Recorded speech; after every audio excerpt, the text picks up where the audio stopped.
इस कार्यशाला के प्रथम तकनीकी सत्र एंशिएंट इंडियन लीगल सिस्टम, प्राचीन भारतीय विधिक व्यवस्था में आप सभी का हार्दिक स्वागत एवं अभिनंदन। हमारे बीच इस प्रथम तकनीकी सत्र के अध्यक्ष प्रोफेसर बीके स्वाइन सर तथा सभी गणमान्य उपस्थित हैं। इस तकनीकी सत्र की शुरुआत करने के पहले मैं आप सभी से परिचय करा देता हूं अपने अध्यक्ष प्रोफेसर बीके स्वाइन सर का।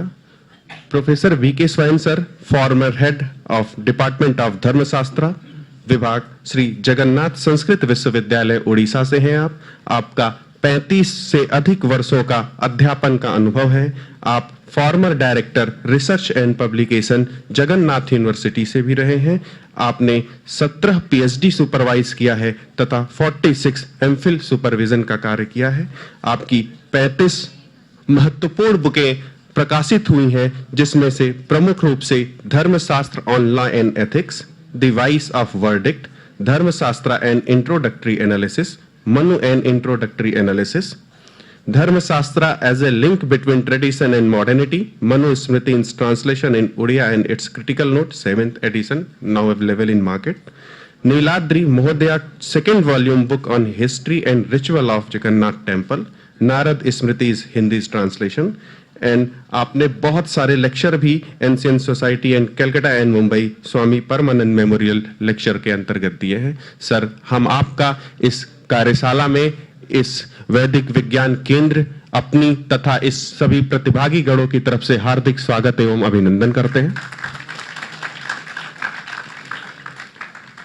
सत्र आगे बढ़ाने के लिए मैं यह मंच आपको सौंपूं, उसके पहले मैं चाहता हूं कि आप अध्यक्ष महोदय और सभी का एक सम्मान अपने प्रेम भाव से कर सके। मैं इसके लिए हमारे बीच में मौजूद वैदिक साइंस के हमारे convener doctor Upendra Tripathi sir हैं। मैं आपसे निवेदन करूंगा कि आए हमारे अध्यक्ष तथा स्पीकर महोदय का सम्मान करें।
आप सभी का हार्दिक धन्यवाद। अब इस तकनीकी सत्र को आगे बढ़ाने के लिए मैं यह मंच अपने अध्यक्ष प्रोफेसर बीके स्वाइन सर को सौंपता हूं। सर आएं और अपनी इस तकनीकी सत्र को आगे बढ़ाएं। Professor BK Swain. नमस्ते।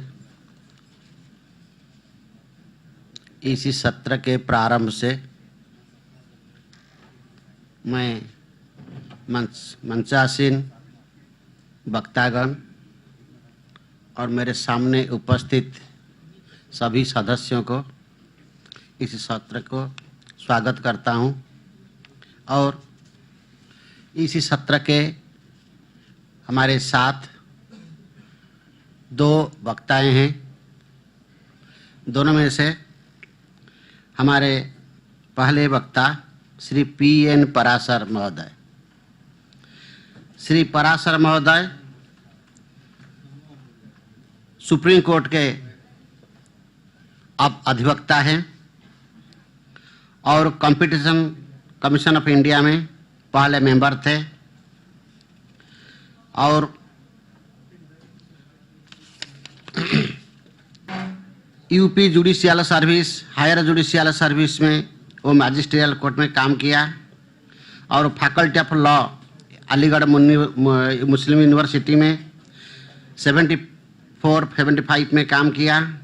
एडिशनल चीफ मेट्रोपॉलिटन मजिस्ट्रेट के रूप में कानपुर में 81 से 83 तक काम किया और एडिशनल डिस्ट्रिक्ट एंड सेशंस जज के रूप में लखनऊ में 91 से 94 तक काम किया। एडिशनल लॉ सेक्रेटरी के रूप में यूपी में 94 से 99 तक काम किया और जुडिशियल मेंबर थे income tax appellate court tribunal court में 97 में और डीएमई लॉ कॉलेज में नोएडा में 17 से 19 तक वो लॉ के प्रोफेसर थे। इस प्रकार एक सबसे आदरणीय, ग्रहणीय और सम्माननीय हमारे वक्ता श्रीयुक्त श्री पराशर महोदय, मैं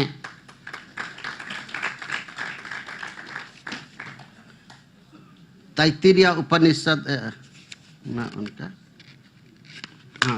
उपनिषद में विधि शास्त्र इस विषय पर अपने सारस्वत वक्तव्य उपस्थापना करने के लिए मैं सभी के ओर से श्री पराशर जी को आमंत्रित करता हूं।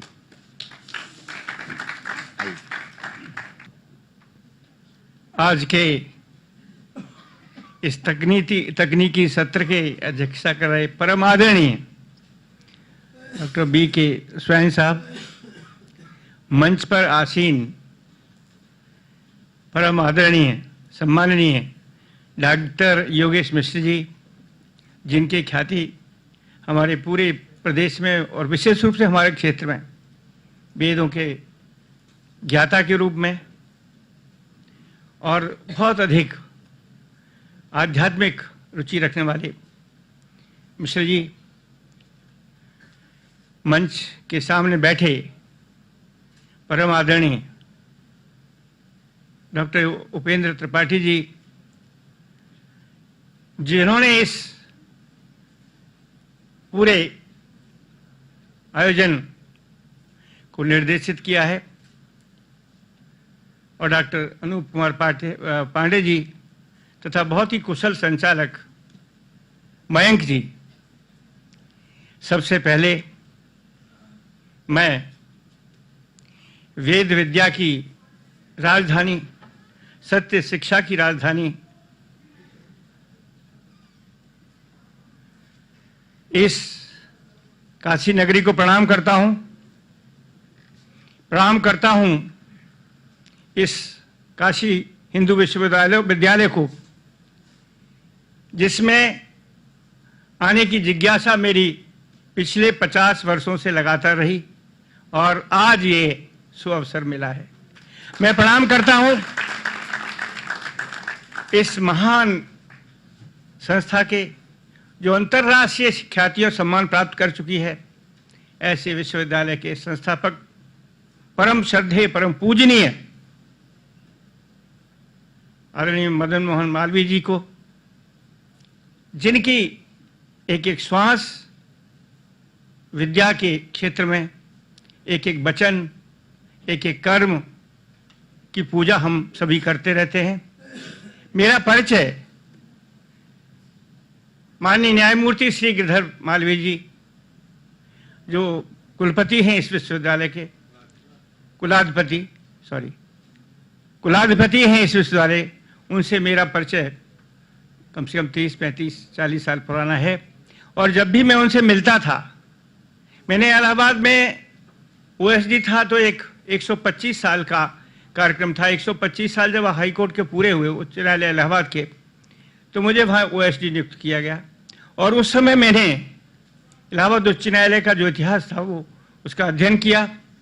उसके साथ साथ इलाहाबाद में जो महान व्यक्तित्व के लोग हुए उनका अध्ययन किया और उस समय मैंने विस्तृत रूप से मदन मोहन मालवीय जी के बारे में जानने का प्रयास किया था। मैं आज बहुत ही अभिभूत हूँ। यहाँ बहुत विद्वान लोग हैं और सवेरे के सत्र में, आज पहले सत्र में, उद्घाटन सत्र में जिन लोगों को मैंने सुना, परम आदरणीय न्यायमूर्ति श्री कृष्णा जी, और इसकी अध्यक्षता कर रहे थे सतपति जी, आपके शुक्ला जी, सभी ने कितने अच्छे वक्तव्य, अच्छे विचार व्यक्त किए थे।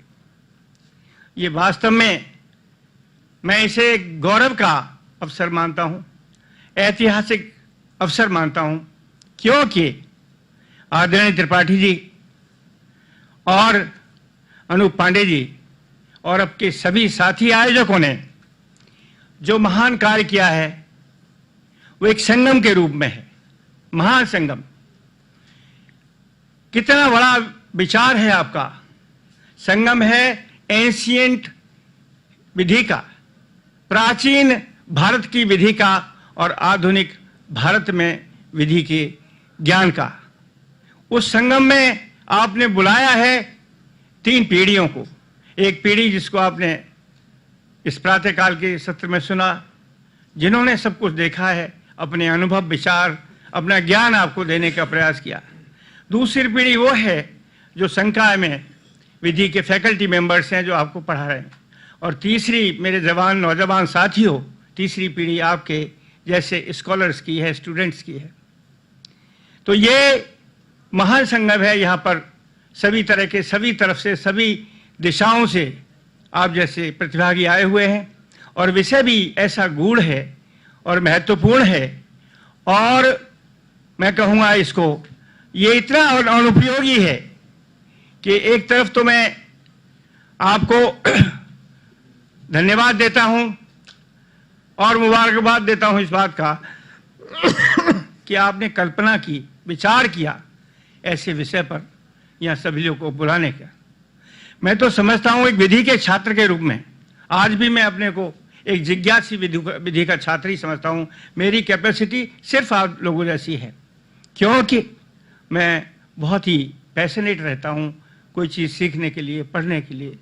और जब मुझे त्रिपाठी जी का ये आमंत्रण मिला और जब मैंने इस विषय पर सोचना प्रारंभ किया, तो मैं वास्तव में, मेरी मिक्स्ड रिएक्शंस हुए।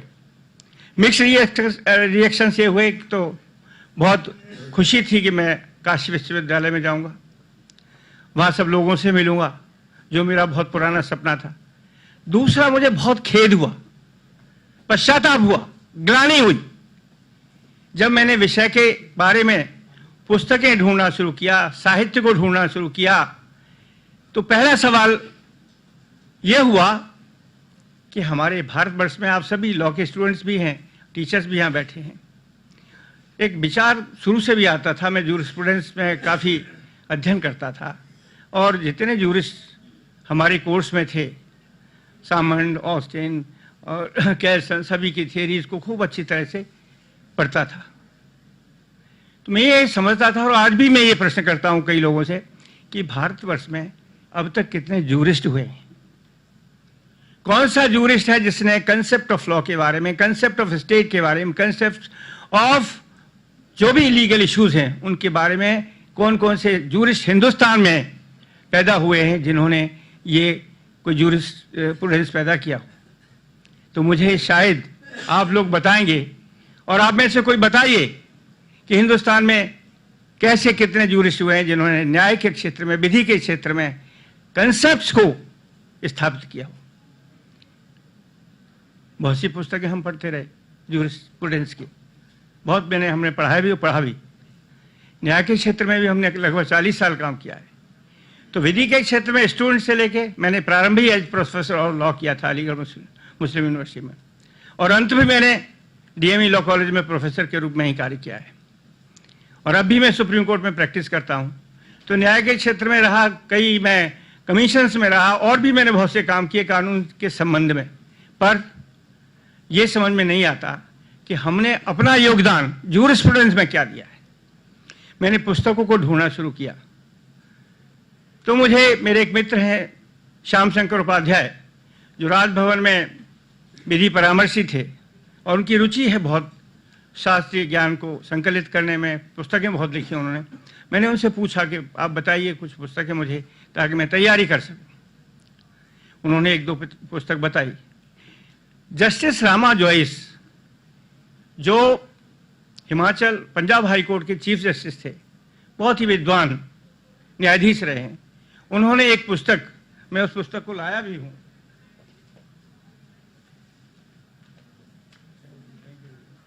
एक पुस्तक उनकी है एंशिएंट लोप है। मैंने वो ढूंढना शुरू किया और गया मैं दिल्ली के कई बुक सेलर्स के पास, वो पुस्तक नहीं मिली मुझे, आउट ऑफ स्टॉक। बहुत अच्छी किताब है। मुझे फिर बताया कि जस्टिस कारजू साहब की एक पुस्तक है, वो भी एंशिएंट लॉ पे काफ़ी है। हमने उस पुस्तक को भी ढूंढना शुरू किया। मैंने दोनों पुस्तकें प्राप्त कर ली। दोनों न्यायाधीश हैं और दोनों न्यायाधीशों ने मीमांसा और विशेष रूप से मनुस्मृति, जस्टिस रामा जोइस की पुस्तक तो मेरे ख्याल से, और खाली रामा जोइस की नहीं, मनुस्मृति भी लीगल स्टडीज में कोर्स में प्रेस्क्राइब होनी चाहिए। मैं आगे बताऊंगा क्यों ऐसा होना चाहिए। क्योंकि हम interpretation of statutes, jurisprudence, Hindu law और दुनिया भर के कानून पढ़ते हैं, लेकिन जैसा कि हमारे प्रारंभिक सत्र में बताया गया था, कानून का मूल सूत्र, आधार क्या है। हमें जितना भी कानून मिला है पढ़ने के लिए, पढ़ाने के लिए और लागू करने के लिए, वो सब कोडिफाइड लॉ है। और कोडिफिकेशन किसने किया है? ब्रिटिशर्स ने ज्यादातर। और कब किया? 1862 में कोई कोड एक्ट बना है, इंडियन पीनल कोड और CRPC, और अब ठीक है संशोधन भी हो रहे हैं, लेकिन उस समय की आवश्यकताओं के अनुसार और जो उन्हें सूट करता था ब्रिटिशर्स को अपना शासन चलाने के लिए, उसको करके एक इंटरमीडियरीज के माध्यम से न्याय व्यवस्था को भी लागू किया गया। ठीक है, पुलिस में पुलिस एक्ट बना, आयरिश कॉन्स्टेबल, मैंने इस पर कई लेख लिखे हैं। आज का जो 1862 का हमारे हिंदुस्तान में जो पुलिस एक्ट है, उसको अगर मूलतः मैंने इसका इतिहास भी पढ़ा है काफी। आयरिश कॉन्स्टेबलरी ब्रिटिशर्स ने जब एस्टैब्लिश की थी, सेम पैटर्न है इंडियन पुलिस का, इंडियन पुलिस एक्ट का। आयरिश कॉन्स्टेबलरी इसलिए थी कि आयरलैंड में उन्हें अपने शासन को प्रारंभ में किस तरह से लागू करना चाहिए। ठीक है, उसका जस्टिफिकेशन मैं कोई बुराई नहीं करता, लेकिन मैं ये अवश्य कहना चाहता हूं कि हमारे धर्म ग्रंथों में, अभी जैसा कि आपको बहुत सही बात बताई थी कि वेद शास्त्रों में, वेदों में पूरा धर्म ज्ञान है। मनुस्मृति में तो सब कुछ है, लेकिन मैंने स्वयं मनुस्मृति को नहीं पढ़ा था। अब मैंने जब मनुस्मृति का इधर अध्ययन किया तो मुझे ये पता लगा कि कोई विषय ऐसा छूटा नहीं है। विधि की संरचना, लेजिस्लेटिव वर्क से लेकर के, विधि के अनुशासन से लेकर के, रूल ऑफ लॉ के बारे में और ह्यूमन कंडक्ट के बारे में, चाहे परा विद्या जैसे बताया था उन्होंने कि किस तरह से इंडिविजुअल को कैसे एटर्नल सोर्स से कैसे मिलाया जा सकता है, ये परा विद्या। और अपरा विद्या जो हमारे सारे ह्यूमन एक्शंस को, हमारे सारे सोसाइटी में रेगुलेट करने के लिए हमें जो आदर्श व्यवहार है उसके बारे में ज्ञान देती है। और उसके साथ साथ जो हम जिन कर्मों को, जिन क्रियाओं को, जिन संव्यवहारों को धर्म के अनुसार नहीं चलाते हैं, उन सबको वो रेगुलेट करता है। मनुस्मृति का अगर आप अध्ययन करें, जो कि मैं सलाह दूंगा, सुझाव दूंगा कि हमारे विधि के प्रत्येक छात्र, वेद के शास्त्र के छात्र तो हमेशा अध्ययन करते ही हैं, संस्कृत के भी यहाँ स्कॉलर्स बैठे हैं, आप तो अवश्य पढ़ते होंगे। हमारे दूसरे स्पीकर साहब हैं, हमारे आदरणीय जो अध्यक्षता कर रहे हैं स्वाइन साहब, ये लोग तो पारंगत हैं शास्त्रों में और मीमांसाओं में और स्मृतियों में, श्रुतियों में। लेकिन हमारे जो छात्र विधि के हैं, विधि के छात्रों को हमारी आधार मूलभूत विधि का ज्ञान देने वाली मनुस्मृति, उसका अध्ययन नहीं कराया जाता है। धर्म शब्द कितना व्यापक है। हम तो खाली धर्म को, मैं स्वयं एक धार्मिक कर्तव्यों से, परंपराओं से जोड़कर देखता था। धर्म रिलीजन के बारे में माना जाता था। मानते हैं हम सब साधारण कॉमन सेंस में, धर्म पूजा पाठ से संबंधित है, परंपराओं से संबंधित है, वैदिक रीति से संबंधित है। लेकिन धर्म का व्यापक रूप मनुस्मृति में है। अभी बताया था धारयते धर्म, धर्म से ही समाज की रक्षा होती है। समाज यदि धर्म की रक्षा करता है तो रक्षित समाज होता है। तो धर्म की व्यापक व्याख्या मनुस्मृति में है, और उस धर्म में धर्म है, राजधर्म भी उसी में आता है। राजा को क्या करना चाहिए, मैं बहुत संस्कृत के श्लोक को कोटेशंस नहीं देना चाहता। सबसे पहले मैं भूमिका में सिर्फ इतना बताना चाहता हूं कि हमारे कंसेप्ट में हमने कहा भ्रम हमें है, कहाँ हमें इग्नोरेंस है। और ये जस्टिस काटजू साहब ने अपनी पुस्तक में भी लिखा है। देखिए कितनी आश्चर्य की बात है कि बहुत ही प्रख्यात विद्वान हैं हमारे न्यायाधीश जस्टिस काटजू जी। उन्होंने 1992 में 1992 में ये जिज्ञासा उनके मन में आई, इलाहाबाद हाई कोर्ट के उच्च न्यायालय के न्यायाधीश थे, कि किस तरह से हम रूल्स ऑफ इंटरप्रिटेशन में मीमांसा के रूल्स को, जैमिनी की मीमांसा के रूल्स को, याज्ञवल्क्य की मीमांसा के रूल्स को देखें और कैसे लागू करें। तो उन्होंने जब पता लगाया तो ये मालूम पड़ा कि केएल सरकार, किशोरीलाल सरकार की एक पुस्तक है, शायद आप लोग में से कोई जानते हो कि नहीं जानते हो। किशोरीलाल सरकार ने मीमांसा के बारे में टैगोर लॉ लेक्चर्स में 1909 में, 100 साल से भी ज्यादा हो गए, 1909 टैगोर लॉ लेक्चर्स में उन्होंने जो लेक्चर्स दिए थे उनको संकलित करके एक पुस्तक बनी थी और वो पुस्तक प्रकाशित भी हुई थी। उसका दूसरा edition, second edition justice Katju ने एडिट किया है, सेकंड एडिशन, उसको भी 2003 में किया था। तो जस्टिस काटजू साहब ने जब इस पुस्तक का पता लगाया तो कहीं नहीं मिली, और उसके बाद उन्होंने अपने दोस्तों से पूछा, कुछ प्रोफेसर से पूछा, कुछ विभागाध्यक्षों से यहाँ भी पूछा और मिथिला तक पूछा, तो उनको पता लगा कि वो पुस्तक तो कहीं मिल नहीं रही है। तो किसी अधिवक्ता ने इलाहाबाद के पुस्तकालय में, विश्वविद्यालय के पुस्तकालय में से वो पुस्तक निकाल के दी, लेकिन उसके 50-60 पेज बिल्कुल सड़ गए थे, पढ़ने लायक नहीं थे। तो मुश्किल से एक पुस्तक हासिल हुई और उसके 50-60 पेज गायब ही थे।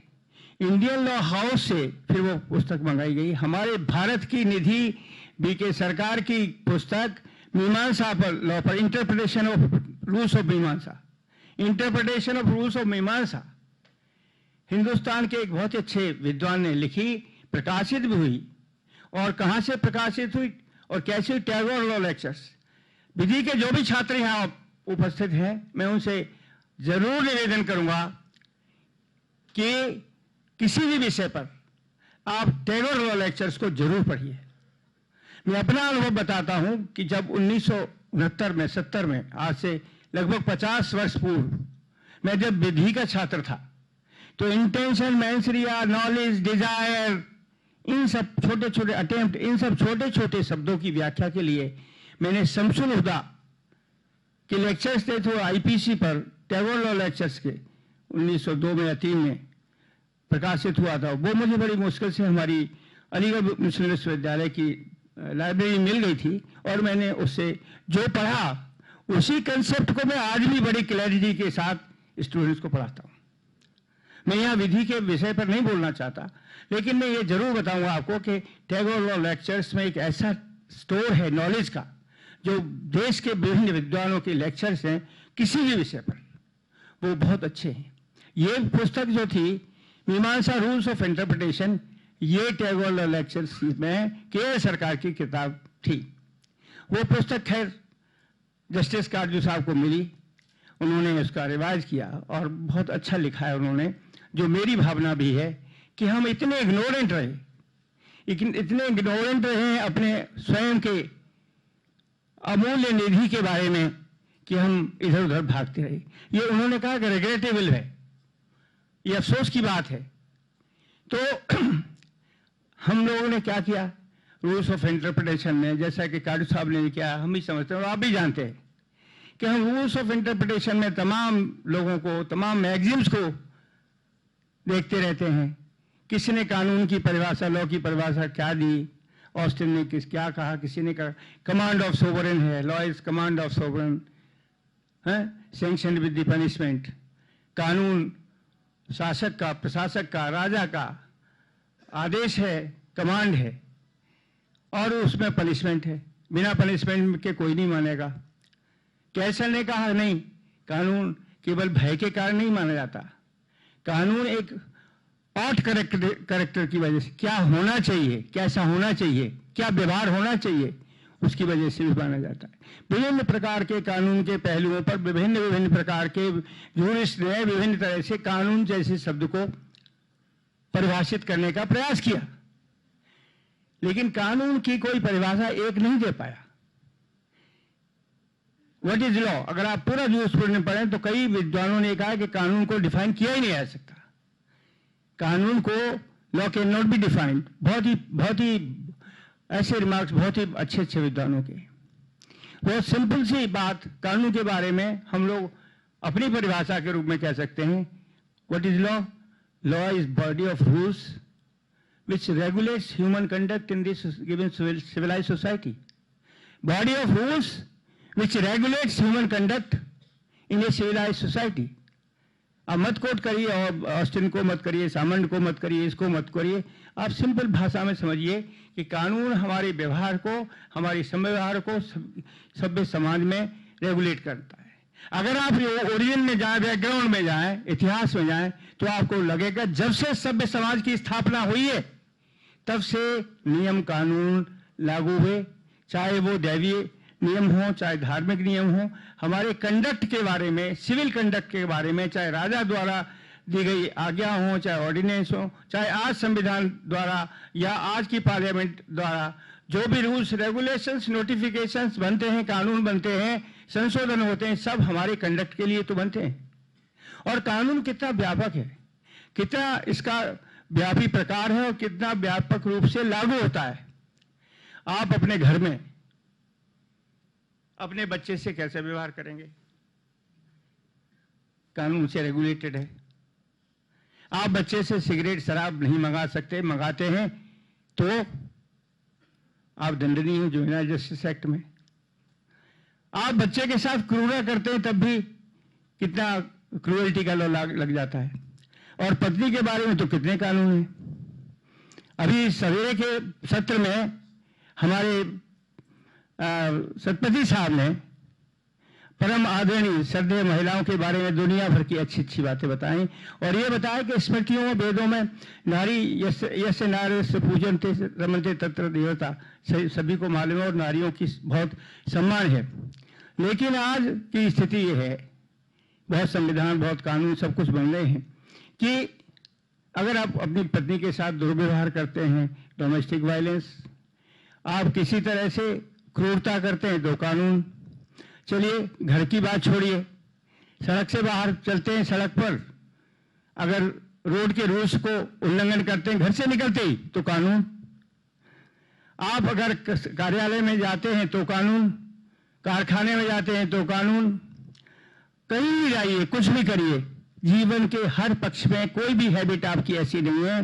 कितने कानून, हजारों कानून हैं हर चीज से संबंधित। अब तो प्रदूषण से भी संबंधित कानून है। प्रदूषण में भी नॉइज पॉल्यूशन है और एयर पॉल्यूशन है, सब तरह का हर सब्जेक्ट पे कितने कानून बन गए। तो हमारे कंडक्ट को रेगुलेट करने के लिए कानून बने हैं। यही रेगुलेशन कैसे होता था पहले? ये रेगुलेशन धर्म के द्वारा होता था। मैंने बताया आपको धर्म में पराधर्म और अपराधर्म। हम यहाँ अपराधर्म माने हमारे सांसारिक जीवन में, भौतिक जीवन में लोगों के साथ कैसे संबंध हो, हमारे क्या दायित्व हैं, हमारे क्या कर्म होने चाहिए, वो सब धर्म में दिया हुआ है। मनुस्मृति में सब कुछ है। एक बच्चे को प्रातः काल से किस तरह भोजन भी करना चाहिए ये भी मनुस्मृति में है। किस तरह संध्या बंदन करने चाहिए।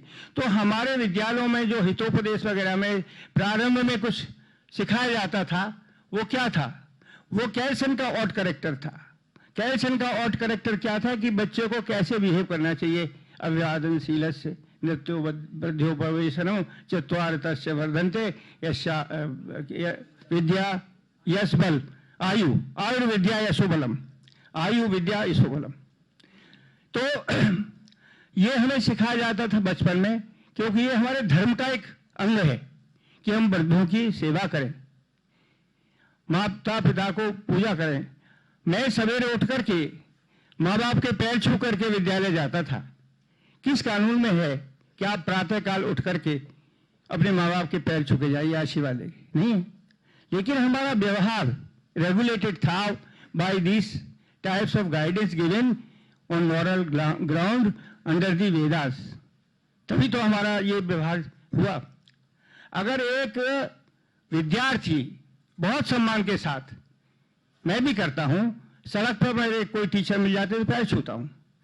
विद्या ग्रहण करने के समय अगर कोई लेक्चर देते हैं हमारे शिक्षक, तो हम बड़े सम्मान के साथ सुनते हैं। हम उठ करके अपने टीचर्स का सम्मान करते हैं। ऑस्टिन की थ्योरी को अगर लागू करें, जो आजकल पनिशमेंट भी शुरू हो गया है, कि अगर कोई छात्र अपने टीचर का सम्मान करता है तो इसलिए करता है कि भय के कारण करता है कि पिटाई हो जाएगी, ऐसा नहीं है। Sanction of punishment is not the element, not the ingredient of law, बल्कि बिहेवियर ऑट करेक्ट, कैसा बिहेवियर होना चाहिए, कैसन ने जो कहा है, तो उसी तरह से हमारा ऑट करेक्टरिस्टिक्स है, ऑट बिहेवियर है, जो होना चाहिए वो बिहेवियर है कि हम टीचर्स की, अपने गुरुजनों की, अपने माँ बाप की सम्मान करें, उनको अभिवादन करें। तो ये हमारा बिहेवियर कहाँ से रेगुलेट हुआ? हमारे धर्म शास्त्रों से हुआ। और धर्म जो मनुस्मृति में है, मैं आपको बताना भी चाह रहा था कि इन्होंने जस्टिस जोइस साहब ने अपनी पुस्तक में बताया है कि मनुस्मृति में विधि के वर्गीकरण है। विधि के बारे में भी है और भी जितने भी जो भी एक्शंस हैं वो क्लासिफाइड हैं 18 चैप्टर्स में मनुस्मृति में। और वो मैं अभी बताऊंगा बाद में। मनुस्मृति के द्वारा जो 18 चैप्टर्स में विधि के बारे में है, उसमें 5 या 6 हैं, मैं भी उनको पढ़ कर बताऊंगा। लेकिन 5-6 में अगर आप देखें तो पूरी कानून की व्यवस्था सब कुछ है। मैं कल पढ़ रहा था, मैंने किसी विद्यार्थी से कॉन्ट्रैक्ट एक्ट मंगाया था। मनुस्मृति में कॉन्ट्रैक्ट वैलिड कब होता है? जो कानून के लोग यहाँ बैठे हुए हैं, सेक्शन 11 ऑफ कॉन्ट्रैक्ट एक्ट और सेक्शन 12, 13, 14 सब हैं, वो इनके माइनर के साथ कॉन्ट्रैक्ट वैलिड नहीं है, इंसेन के साथ कॉन्ट्रैक्ट वैलिड नहीं है, ड्रंकननेस में जो कॉन्ट्रैक्ट साइन किया है वो वैलिड नहीं है। तो जहां सक्षम नहीं है व्यक्ति कॉन्ट्रैक्ट को करने के लिए, उसके साथ जो हुए व्यवहार है वो वैलिड नहीं है। ये एग्जैक्टली अगर आप इन धाराओं को देख करके अनुवाद करें तो मनुस्मृति में जो श्लोक हैं, सूत्र हैं, वो बिल्कुल फिट बैठते हैं। मनुस्मृति कब की है? आदिकाल, कितना पुरानी है स्मृति है। वेदों को जो याद करके मनु जी ने एक कोड के रूप में, मैं तो इस कहता हूं ये कंप्रीहेंसिव कंप्लीट कोड है इन इटसेल्फ। ये ग्रैंड नॉर्म है। कैसन कहते हैं ग्रैंड नॉर्म क्या है, और हम लोग कहते हैं कॉन्स्टिट्यूशन हमारे हिंदुस्तान की ग्रैंड नॉर्म है। Manusmriti is the mother of all laws, I must say, not only dharma, सभी कानून की अगर स्रोत है, नेचुरल स्रोत है, सुप्रीम सोल है और सुप्रीम बॉडी है, सुप्रीम कोडिफिकेशन है, तो मनुस्मृति है। लेकिन मनुस्मृति के बारे में हमको पता ही नहीं था, हमको पढ़ाया भी नहीं गया था।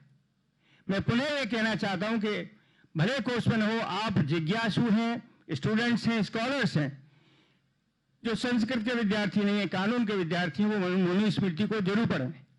एक प्रश्न ये उठता है कि आज के जमाने में, आज के समय में जहां कोडिफाइड लॉ है, उसका इंटरप्रिटेशन हम करते हैं, तो मनुस्मृति की सार्थकता कहां पर है, उपयोगिता कहां पर है? कोडिफाइड लॉ को तो वैसे इंटरप्रेट करना पड़ेगा, लिटरल रूल ऑफ कंस्ट्रक्शन आप जानते हैं, गोल्डन रूल, हार्मोनियस रूल्स, दुनिया भर की मैगजिम्स है, मैं विस्तृत रूप से नहीं बताऊंगा, आप सभी जानते हैं। तो जब हम नॉसिटर एसोसाई, एजेसियम जेनरस, जो rules of harmonious construction, golden rules of construction, ये तमाम नियम, तमाम सूक्तियां, तमाम मैगजिम्स हम अप्लाई करते हैं, तो मनुस्मृति की मैगजिम्स, मनुस्मृति के सूत्र और सिद्धांत हम इंटरप्रिटेशन में कैसे क्यों नहीं लागू कर सकते? मनुस्मृति में, और विशेष रूप से जो मीमांसा है और जैमिनी की मीमांसा, अभी बताया गया था कि एक एक वर्ड के इंटरप्रिटेशन पर है, किस कॉन्टेक्स्ट में कौन सा वर्ड है।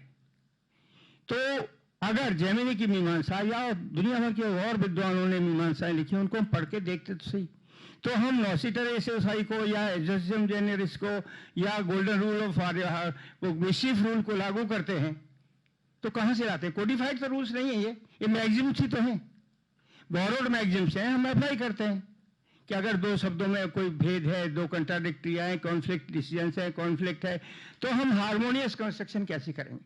यही बात तो है, यही जैमिनी की मीमांसा में दिया हुआ है।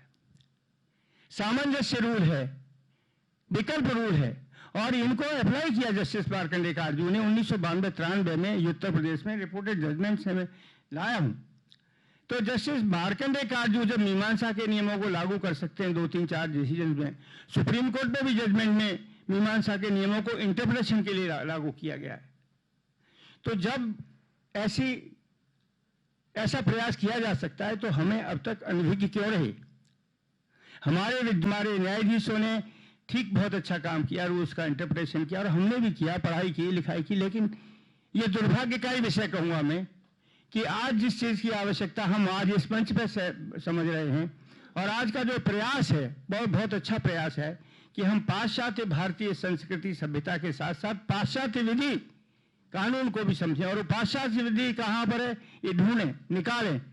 इसके लिए हमें श्रुतियों को अध्ययन करना आवश्यक हो जाएगा, और श्रुतियों के अध्ययन करने के बाद हम प्रयास करें तो जब supreme court of India 1-2 judgment में स्मृतियों का सहारा ले सकते हैं, उच्च न्यायालय ले सकते हैं, एक पर्टिकुलर जज ले सकते हैं, पुस्तक भी लिख सकते हैं, जस्टिस रामाजोइस भी कर सकते हैं, मार्कंडेय कारजू जैसे जस्टिस कर सकते हैं, तो ये एक मैसेज है बहुत बड़ा आज के जजेस के लिए, जूरिस्ट के लिए, लॉ स्कॉलर्स के लिए, लॉ टीचर्स के लिए, लॉ मैन एंड लेमैन सबके लिए, कि आज हम अपनी आंखें खोल करके अपना जो आधारभूत साहित्य है, जो संस्कृत में है, जो भाषा की कठिनाई के कारण हम जिसको नहीं जान पाए, अब तो उसका अनुवाद भी है, इंग्लिश में भी ट्रांसलेशन है, तो हम इंग्लिश के ट्रांसलेशन से ही उसको सीखने का प्रयास करें। हिंदी में भी है, हिंदी के ट्रांसलेशन से सीखने का प्रयास करें। अगर अध्ययन करेंगे, खोज करेंगे, जो आज की इस कार्यशाला का विषय है वो यही है। समय तो नहीं होगा मेरा? हाँ, बता दिए। तो वैसे तो मैं अपनी पूरी स्पीच लिख करके तैयार करके लाया था, इंग्लिश में भी है, और मुझे डॉक्टर उपेंद्र त्रिपाठी ने कहा कि हिंदी में ही बोलना है, तो मैं हिंदी में बोल रहा हूँ। आपके जो प्रश्न होंगे उनका समाधान भी करने की कोशिश करूंगा। अच्छा, ठीक। तो मैं ये अब तक सिर्फ भूमिका की बात कर रहा था कि धर्म शब्द कितना व्यापक है, धर्म में विधि समाहित है, धर्म में राजधर्म समाहित है।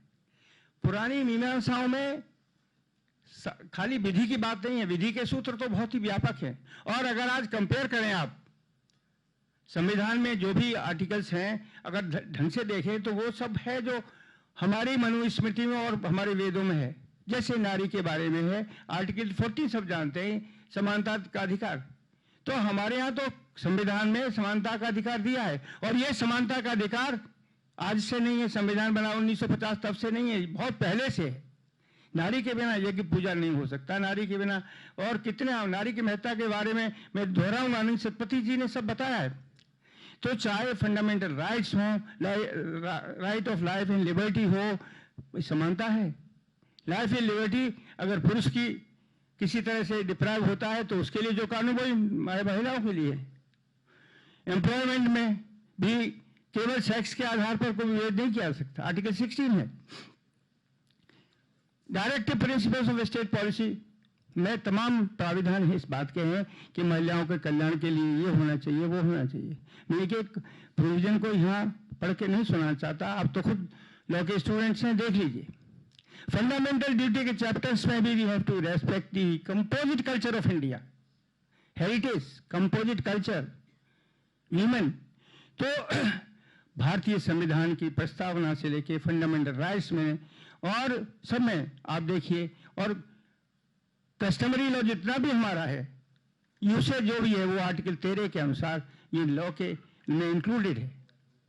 Usage and customs having the force of law in India. तो संविधान से पूर्व जो कस्टम्स थी, जो हिंदू लोग में तो बहुत मानी हैं, यूसेजेस थे, वो कानून हैं। जब कस्टम्स, परंपराएं, यूसेजेस जो हम सदियों से मानते चले आ रहे हैं, लागू करते चले आ रहे हैं, वो विधि का अंग है और विधि है, तो उन कस्टम्स के बारे में जो भी नियम कानून है वो विधि है। उन्हें वही स्तर प्राप्त है जो कानून में है, कोडिफाइड लॉ में। तो मेरे कहने का सिर्फ तात्पर्य ये है कि अगर हमने अपनी स्मृतियों को आधार मान लिया होता, और मान सकते हैं, आज भी ऐसा नहीं है कि नहीं मान सकते, तो हमें कम से कम ज्ञान के लिए और विशेष रूप से हमारे इंटरप्रिटेशन ऑफ स्टैट्यूट्स में जिस तरह हम सहायता लेते हैं, एक केस उन्होंने मार्कंडे काजू साहब ने दिया है, उत्तर प्रदेश का ही है, आजमगढ़ का है, साइटेशन में दूंगा, उसमें ब्रज किशोर या कुछ है, उसमें उन्होंने बताया है कि 2 टीचर्स में इस बात का झगड़ा हुआ कि कुछ किसको सीनियरिटी के आधार पर ऑफिशिएटिंग प्रिंसिपल बनाया जाए। तो जो सीनियर मोस्ट टीचर था उसको न बना करके किसी और को बना दिया इंटरव्यू करके, और ये मुकदमा हाई कोर्ट तक गया, क्लैश हुआ और जजमेंट देखे गए। तो इसमें 2 तरह के, 2 बेंचेस के, डिवीजन बेंचेस के अलग अलग जजमेंट्स हुए। तो दोनों में विरोधाभास था, कंट्राडिक्टी थे, कॉन्फ्लिक्ट थी अप्रोच में। मैं बहुत डिटेल्ड फैक्ट्स नहीं बताना चाहता आपको। इशू ये था कि किस डिवीजन बेंच को माना जाए या किस डिवीजन बेंच को न माना जाए। जैसा कि आप सभी कानून के छात्र जानते हैं और अधिवक्ता भी जानते हैं, ऐसे मामलों में लार्जर बेंच को रेफर किया जाता है, जहां 2 बेंचेस अलग अलग मत की रही हों, अलग अलग पोजिशंस हों, वो कंट्राडिक्टी हों, तो refer to the larger bench. तमाम केसेस ऐसे उच्च न्यायालय में लार्जर बेंच को जाते हैं। तो जस्टिस काजू ने ये लिखा है अपने जजमेंट में कि मैंने उनको रेफर नहीं किया, बल्कि मैंने मीमांसा का अध्ययन किया और जैमिनी की मीमांसा को देख करके उसको निर्धारित करने का प्रयास किया। जैमिनी की मीमांसा में इस तरह का है कि जहां कॉन्फ्लिक्ट हो 2 नियमों में, 2 शब्दों में, वहां कौन सा क्या प्रयास होना चाहिए और किस तरह से इसको रिजॉल्व करना चाहिए। तो सामंजस्य नियम रिकंसाइल करने के लिए, और उसी को हम हार्मोनियस कंस्ट्रक्शन बोलते हैं। हार्मोनियस कंस्ट्रक्शन का रूल सामंजस्य रूल है, जो मनुस्मृति, जो जैमिनी की मीमांसा में दिया गया है। तो जस्टिस काजू ने इसको फैक्ट्स पे देख करके ये व्याख्या की कि इसमें कॉन्फ्लिक्ट है नहीं और फैक्ट्स पे हम इसको डिस्टिंग्विश कर सकते हैं, और इस तरह से उन्होंने उसको कॉन्फ्लिक्ट को रिजॉल्व किया सामंजस्य रूल के हिसाब से। इसी तरह से उन्होंने और भी जजमेंट दिए और उन जजमेंट्स में भी इसका सहारा लिया और इस तरह से उन्होंने व्याख्या भी की है। तो और भी सुप्रीम कोर्ट के 1-2 जजमेंट हैं, जिनमें कि दूसरा है विकल्प नियम। विकल्प क्या है? 2 वर्ड्स हैं या 2 नियम हैं और दोनों अलग अलग हैं। तो विकल्प में हम किसको चुने? कई दफे ऐसा होता है कि हम 2 वर्ष 2 स्टैट्यूट में आते हैं, कोई डॉक्ट्रिन ऑफ पैरामीटर लगाता है, कोई कुछ करता है कि इसकी बैकग्राउंड ये थी, ये उस अधिनियम में आया था, उस अधिनियम में इस वर्ड का ये इंटरप्रिटेशन सुप्रीम कोर्ट का है, तो इस वर्ड का उस कंटेक्स्ट में सिमिलर स्टैट्यूट में सिमिलर मीनिंग पर सिमिलर इंटरप्रिटेशन की आवश्यकता सुप्रीम कोर्ट ने समझी और ये ले डाउन किया। तो हम रूल्स ऑफ पैरामीटर को लगा करके उस नियम को, उस जजमेंट को यहाँ भी लगा देते। तो जैमिनी की मीमांसा में और उसके बाद तमाम मीमांसाओं में ये स्थिति आती रही कि एक स्मृति, जैसे कि बहुत ज्यादा होता है, मनुस्मृति को अगर आप अध्ययन करेंगे और बाद में जितनी कमेंट्रीज हुई हैं, हमारे यहाँ बड़े विद्वान बैठे हुए हैं, मनुस्मृति के बारे में बहुत कुछ ऐसा भी है कि लोगों ने बड़ी आलोचना की है। आलोचना इसलिए ये की है कि मनुस्मृति में बड़े क्षेपककार हुए, बड़े कमेंटेटर्स हुए, हमारे आदरणीय स्वयं साहब और ये मिश्रा जी जानते हैं, और ये क्षेपकों में, कमेंट्स में, कमेंट्रीज में कई बातें ऐसी कहीं कि मनुस्मृति में ही विरोधाभास है। मनुस्मृति में, आप शायद इस बात से सहमत हूं, मैंने तो पढ़ाई है कि मनुस्मृति में भी विरोधाभास है। तो जहां विरोधाभास आता है वहां फिर विकल्प की बात आती है। तो हम विकल्प को कैसे चुने, कैसे करें, एक वर्ड के स्थान पे दो शब्दों में दो मीनिंग आ रहे हैं तो किसको विकल्प के रूप में लें। और ये बात स्मृति में, मीमांसा में बड़ी स्पष्ट है। तो ये विकल्प के बारे में जो सिद्धांत नियम इंटरप्रिटेशन का है, वो रूल्स ऑफ इंटरप्रिटेशन में उतना ही इंपॉर्टेंट है जितना कि हमारी नॉसिटरी सोसाइटी जहाँ दो वर्ड्स हैं या सीरीज ऑफ वर्ड्स हैं, चेन में आते हैं। जो कानून के छात्र हैं, इंटरप्रिटेशन पढ़ते हैं, वो जानते हैं कि एक कैटेगरी में कई वो शब्द हैं, तो लास्ट के वर्ड से हम कहाँ से लाइट लेंगे, किस वर्ड की सहायता से पूरे संदर्भ को समझते हुए, पूरी चेन ऑफ वर्ड्स को देखते हुए उसे निकालेंगे। और तो ये सब चीज़ें आज हम बाहर के विदेशी जूरिस्ट के मैगजिम्स को लेकर के, चाहे फ्रेंच की हो चाहे लैटिन टर्म्स की हो, बड़े शौक से, बड़ी विद्वता के साथ, बड़े गर्व के साथ हम उनको लगाते हैं और हमें अच्छे मार्क्स भी मिलते हैं, हमारी नॉलेज का पता भी लगता है, पढ़ने पढ़ाने में हम परेड करते हैं अपनी नॉलेज को। लेकिन यही नॉलेज हमारी मूल रूप से हमारे धर्मशास्त्र में, हमारी स्मृतियों में है और बहुत उपयोगी है, बहुत एक्यूरेट भी है। ये नहीं कि कोई अनर्गल बात हो, ये बड़े आश्चर्य की बात है। हम ये सोच के परेशान होते हैं कि कैसे मनु स्मृति में या कैसे तमाम शास्त्र कौटिल्य है, तमाम ऐसे हमारे शास्त्र हैं जिनमें पूरा ज्ञान भरा पड़ा है। मैं और साइंसेस की बात नहीं करता, और साइंसेस में तो है ही, पूरे वेपन्स ऑफ वार के बारे में या जितनी विज्ञान के सूत्र हैं उनमें सब में आज जो खोज हो रही है पता लग रहा है। लेकिन निधि के क्षेत्र में भी, क्योंकि कानून सोसाइटी को रेगुलेट करता है, सोसाइटी को नियमित करता है, नियंत्रित करता है, तो कानून तो किसी भी समाज में अगर प्रारंभ से बना है और सोसाइटी के लिए काम करता रहे तो वो कानून कभी निरर्थक रिलेवेंट नहीं हो गया। रूल्स ऑफ एविडेंस के लिए जाइए, प्रोसीजर के बाद जाइए, हायरार्की ऑफ कोर्ट्स के बारे में जाइए, न्याय के सिद्धांतों के बारे में जाइए, न्यायाधीशों के आचरण के बारे में जाइए, सब कुछ है। यहां तक कि राजा को न्याय कैसे करना चाहिए, राजा के साथ न्याय के लिए कौन बैठना चाहिए, किस तरफ उसका मुंह होना चाहिए, कैसे वस्त्र पहन के न्याय करना चाहिए ताकि कोई डरे नहीं उसे, किस भाषा में किस तरह न्यायाधीश को कंडक्ट करना चाहिए, ये सब है इन स्मृतियों में। तो हमारे देश की धरोहर हमारी स्मृतियां हैं, जो धर्म के रूप में पूरा कंसेप्ट न्यायिक प्रक्रिया का, कानून का, न्याय को संचालित और लागू करने का, दंड देने का, सब कुछ इन मीमांसाओं में है। उपयोगिता, आवश्यकता आज इसकी है कि हम इस अपने मूल रूप से जो हमारा ज्ञान है उसका अध्ययन करें और कंटेम्पररी वर्ल्ड में हम उसको लागू करें। ये मैसेज है, ये प्रेरणा है, ये अवसर है कि हम अब गंभीरता से इस विषय में अध्ययन खोज करके आगे इसका पूरा प्रयोग करें। तो शाश्वत सत्य जो है, एटर्नल ट्रूथ, और उस एटर्नल ट्रूथ की वजह से ही ये मीमांसाएं, ये ज्ञान हमें उपलब्ध होना चाहिए। मैं आप सभी का बहुत बहुत आभारी हूँ और धन्यवाद देता हूँ आपको। आपने बहुत धैर्य के साथ मुझे सुना।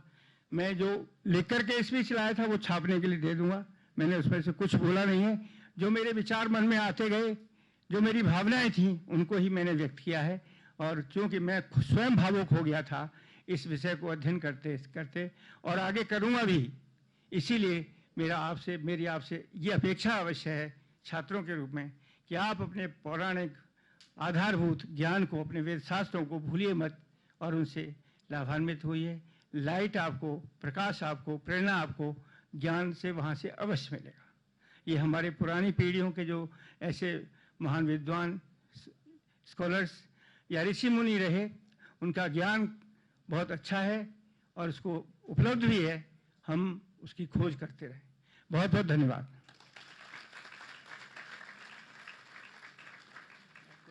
धन्यवाद पराशर जी।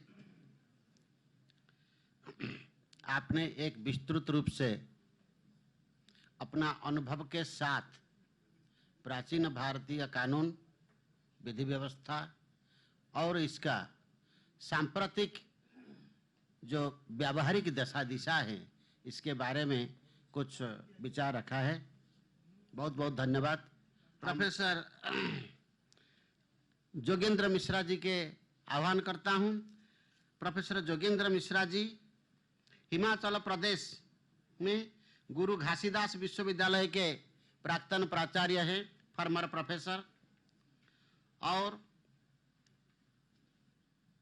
पीएचडी एडमिशन के इस महाविद्यालय विश्वविद्यालय के कन्वेनर थे। 72 नेशनल इंटरनेशनल सेमिनार में उन्होंने भाग लिया। 10 किताब लिखे हैं।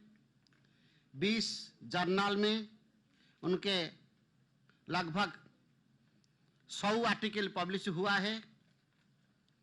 कितने मोनोग्राम लिखा है। जन्म कुंडली के ऊपर उनका एक विशेषाधिकार है, पैटेंट है।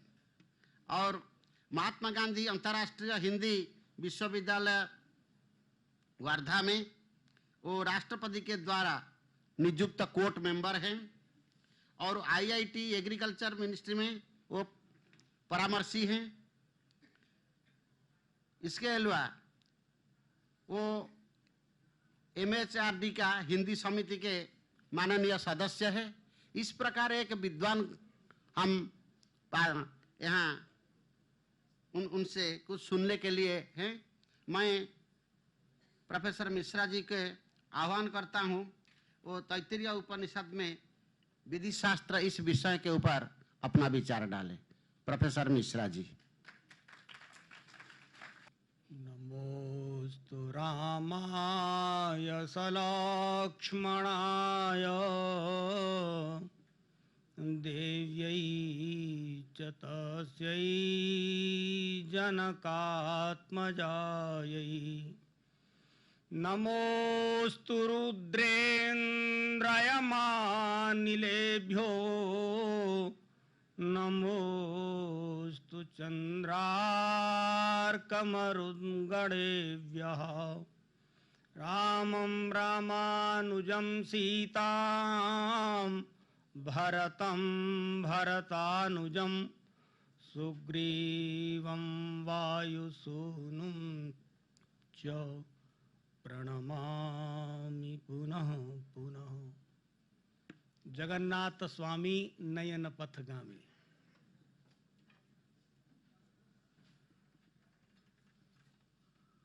मंच पर विराजमान धर्मशास्त्र के नदीश विद्वान, विधि शास्त्र के अध्येता, अग्रजवर्य न्यायमूर्ति पारासर साहब, यहाँ विराजित जिज्ञासु शोधार्थी, युवा शक्ति, श्रद्धामयी मातृशक्ति, आप सभी को सादर नमो राघवाय। वैदिक विधिशास्त्र एवं समसामयिक विश्व पर उसका प्रभाव, इस विषय पर आपसे कुछ संवाद करने के लिए समुपस्थित हूं। आज के इस सत्र का विषय है प्राचीन भारतीय विधिक व्यवस्था। अपनी बात प्रारंभ करने से पहले निसंकोच भाव से मैं अनुजवत डॉक्टर अनूप पांडे जी को भूर भूर प्रशंसा करते हुए, उनके उज्जवल भविष्य की कामना करते हुए यह कहना चाहूँगा कि उनका जो उत्साह है, उनकी जो जिजीविषा है और काम करने की जो शैली है, वह वंदनीय है। हमारे उपनिषद में कहा जाता है, समगच्छद्वम संवदद्वम संभो मनांस जानताम देवा भागम यथा पूर्वे संजानाना उपासते। हम एक साथ चलें, एक मन के हों, एक साथ जीवन की सारी आध्यात्मिक क्रियाओं को सीखें। ऐसा जो मनोभाव जिनका रहता है, वही इस क्षेत्र में आगे जाने की हिम्मत कर पाते हैं। समूचा भारतीय वाङ्मय, विशेषकर सनातन धर्म का जितना भी संस्कृत वाङ्मय है, उसकी मूल आधार पीठिका है संवाद, चर्चा, परिचर्चा, प्रश्न, जिज्ञासा, समाधान। भगवान कृष्ण गीता में कहते हैं, तद्विद्धि प्रणिपातेन परिप्रश्नेन सेवया। माता से शिशु प्रश्न करता है, माता उत्तर देती है। शिष्य गुरु से प्रश्न करता है, समाधान करने की चेष्टा करता है। समूचा जीवन हमारा प्रश्न और उत्तर के ही बीच में झूलता रहता है। आज आप सब यहां अपने घर से छोड़ के आए, अपनी समस्त जीवन की जिज्ञासाओं को प्रश्नों के माध्यम से समाधान करने के लिए यहां बैठे हैं।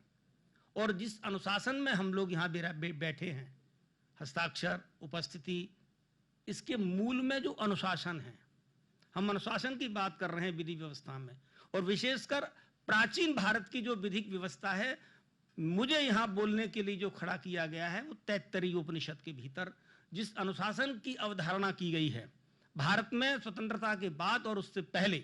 मैं चूंकि हिंदी और संस्कृत का विद्यार्थी हूं, विधि के बारे में ककहरा भी नहीं जानता हूं, लेकिन हमारे न्यायमूर्ति बैठे हैं, आप सब विधि के सुधी छात्र हैं। गीता की शपथ लेकर के गवाही देना, कुरान की शपथ लेकर के गवाही देना, या बाइबल की शपथ लेकर के गवाही देना, और यह पुरजोर वकालत करना कि मैं जो भी कहूंगा सच कहूंगा, सच के सिवा कुछ नहीं कहूंगा, मैं सौगंध खाता हूं। ये जो अवधारणा है, ग्रंथ को साक्षी मान लिया, जो ग्रंथ भगवा वस्त्र में लपेटा हुआ है, और उस धर्म ग्रंथ को हमने आस्था और निष्ठा की कसौटी पर करके और अपनी बात कहना प्रारंभ की। भले ही हम झूठ बोलें, कलयुग में तो यह कहा जाता है रामायण में कि झूठ ही लेना, झूठ ही देना, झूठ ही भोजन, झूठ चबैना।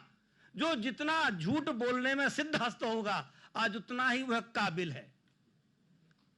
गाय को गधी और गधी को गाय सिद्ध करने की जो धाराएं जिसके कंठस्थ हैं, आज उतना ही बड़ा वह अभिभाषक है, उतना ही बड़ा वह वकील है। दिन को सूर्य और सूर्य को रात्रि घोषित कर दे और सिद्ध कर दे अपनी योग्यता से, अपनी काबिलियत से, आज उसी को माना हुआ वकील माना जाता है। माने हुए वकीलों की हमारे भारत में एक लंबी परंपरा है, मैं नाम नहीं लूंगा, लेकिन जब यह बात आती है इस अवधारणा की, मेरी कोशिश होगी कि मैं अंग्रेजी के शब्दों से बचता हूं, क्योंकि मुझे मेरी मातृभाषा, मुझे मेरी राष्ट्रभाषा में बात करने में जो स्वाभिमान आता है वो किराए की और उधारी की भाषा में नहीं आता।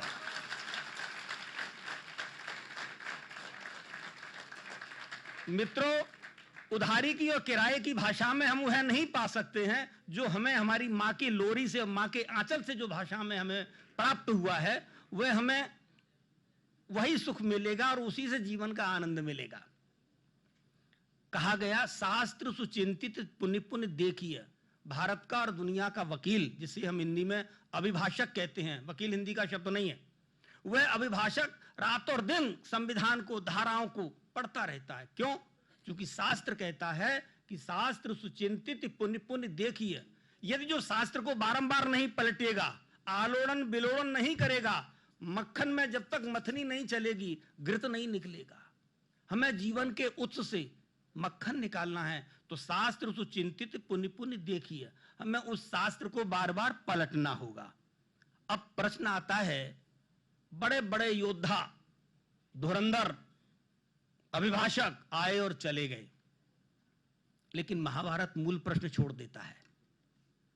यह क्रियावान सह पंडिता, सूर्योदय से सूर्यास्त तक हमने जितना भी कर्म किया, वाचिक, मानसिक और शारीरिक, सूर्यास्त के बाद जब हम बिस्तर पर होते हैं तो हम पूछते हैं अपने आप से, प्रश्न अगर नहीं करते हैं तो फिर हम जीवन की भुरभुरी तलहटी पर जा रहे हैं। हिंदी की एक कविता की एक पंक्ति यहां मैं प्रारंभ करने से पहले कहूंगा, जननी जने तो भक्त जन कह दाता के शूर, ना ही तो बांझ भली सही क्यों गमावत नूर।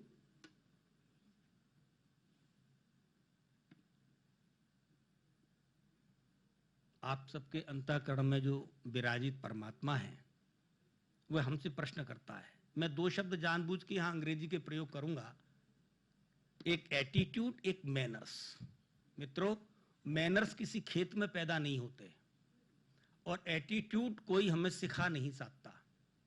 जो हमने पैदाइशी हम लेके जन्मे हैं वही हमारे साथ अंत तक रहते हैं। हम ओढ़ कुछ भी लें, अगर गधे को हम शेर की खाल ओढ़ करके शेर बनाना चाहेंगे तो वो नहीं बन सकता है। मनुस्मृति की बार बार बात की हमारे पाराशर जी ने। तैत्तरीयोपनिषद की में जाने से, प्रवेश करने से पहले कुछ भूमिका की बात आवश्यक है, क्योंकि समय निर्धारित है। अन्यथा अनुशासन का डंडा प्रारंभ हो जाता है। तो जीवन हमारा जिस अनुशासन के इर्द गिर्द घूमता है, हम जीवन के जिस अनुशासन के फेम में अपने को यदि कसते हैं तो हम एक अनुशासित जीवन के साग्रही हैं, और हमारे जीवन में अनुशासित नहीं हैं। अनुशासन का विलोम क्या होगा? उद्दंडता कह सकते हैं आज की भाषा में, जल्दी समझ में आ जाए तो। एतद् देश प्रसूतस्य सकाशादग्रजन मनः स्वम स्वम चरित्रम शिक्षेरन प्रतिव्याम सर्व मानवा। खड़े होकर लवशंका नहीं करना, ये अनुशासन क्यों दिया? सड़क पर बाएं चलना दाएं नहीं चलना, ये ट्रैफिक पुलिस ने अनुशासन किसने किसको दिया? ये जो छोटी छोटी मूल बातें हैं, ये मूलतः हमारे धर्म शास्त्रों से होकर के ही निकली हैं। और जिस ज्ञान की गंगा में इस विश्वविद्यालय के परिसर में हम बैठे हैं, महामना मालवीय का एक अनुशासन का प्रसंग मैं अंत में दूंगा आपको, तो आपको लगेगा कि अनुशासन हमारे भीतर जिस चेतना के साथ काम करता है, भले ही हम उसे नकार दें, हम उसे न मानें, लेकिन वह अनुशासन हमसे मांग करता है, हे मनुष्य, तू जन्म से पहले कहां था और तेरी मृत्यु होगी, इस शरीर छूटने के बाद तू कहां रहेगा? अर्थात जन्म और मृत्यु की तिथि के बीच का जो कालखंड है, उसी में तुझे जो भी करना है तू कर ले। लेकिन वह जो अनुशासन है, इसी को हमारा उपनिषद कहता है स्वामी विवेकानंद के शब्दों में, उत्तिष्ठ जागृत प्राप्य वरान निबोधयत। हे युवा, हे साधक, हे उपासक, उठो, जागो और रुको मत। कब तक? जब तक कि हमें हमारा लक्ष्य संप्राप्त न हो जाए। अब तैत्तरीयोपनिषद की मुझे बात करनी है, तो उसमें भारत में 140 उपनिषदों की संकल्पना आती है, जिसमें 11 उपनिषदों पर आदि शंकराचार्य ने भाष्य किया है और 9 उपनिषद प्राप्त होते हैं सहज रूप से। मिलते तो और भी हैं, लेकिन मुझे तैत्तरीयोपनिषद में विशेष करके जिस अनुशासन की बात के लिए हम लोग यहाँ इकट्ठे हुए हैं, जिस जुटान में हम लोग लगे हुए हैं, उसमें 3 अनुवाक मिलते हैं। एक ब्रह्मानंद वल्ली, एक भृगुवल्ली, एक शिक्षावल्ली। हमारी स्मृतियों में जितनी स्मृतियां महापुरुषों ने, ऋषियों ने दी, याज्ञवल्क्य की स्मृति, वशिष्ठ स्मृति, पाराशर स्मृति, जितनी स्मृतियां और जितनी शिक्षा है, विशेष करके चैतन्य महाप्रभु ने जो शिक्षाष्टक में हमारी जिस अनुशासन की बात की है, यहाँ कुछ बंगाली भाई बैठे हैं, वो जानते हैं कि चैतन्य महाप्रभु भले ही भक्त हैं, लेकिन अनुशासन की बात उन्होंने भी की है।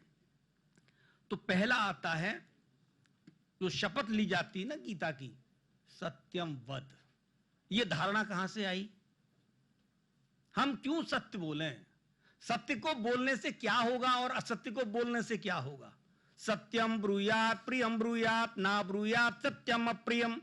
किसी काने को यदि हम बोल देंगे क्यों बे काना, तो वो अप्रिय सत्य है ना।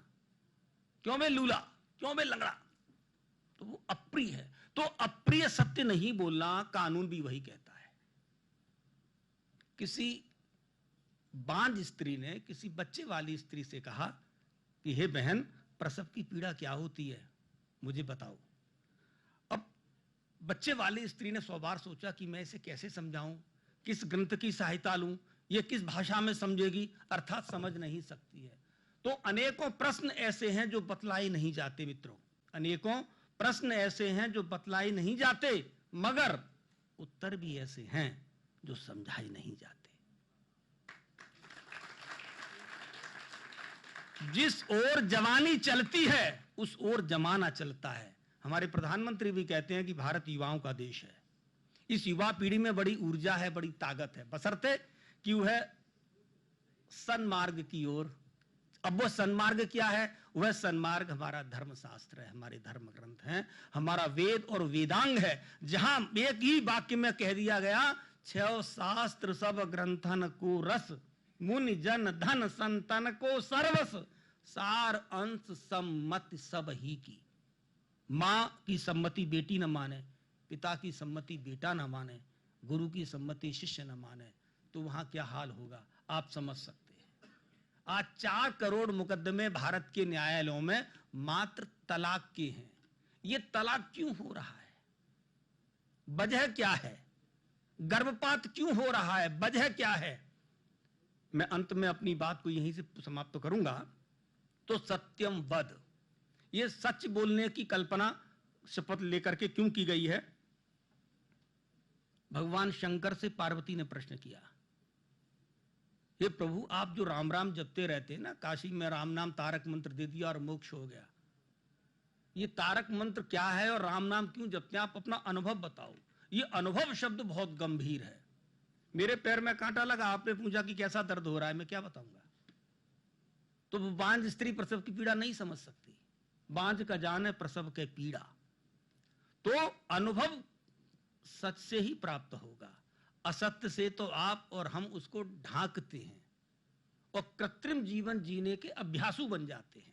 किसी तरह से मेरा अपना समाज में एक स्तर पैदा हो जाए, उसके लिए मुझे जितनी भी कृत्रिमता ओढ़नी पड़ेगी, भाषा के स्तर पर, व्यवहार के स्तर पर, संस्कार के स्तर पर, परिधान के स्तर पर, मैं वह सब कुछ करूंगा, लेकिन अंत में खोखला जीवन मिलता है। कोई नींबू को निचोड़ के फ्रिज में रखता है? नहीं रखता है। तो रसहीन गिराथी सिर धुनती, सबका मानस मन मना गया, कागज के पन्नों को तुलसी दल जैसा बना गया।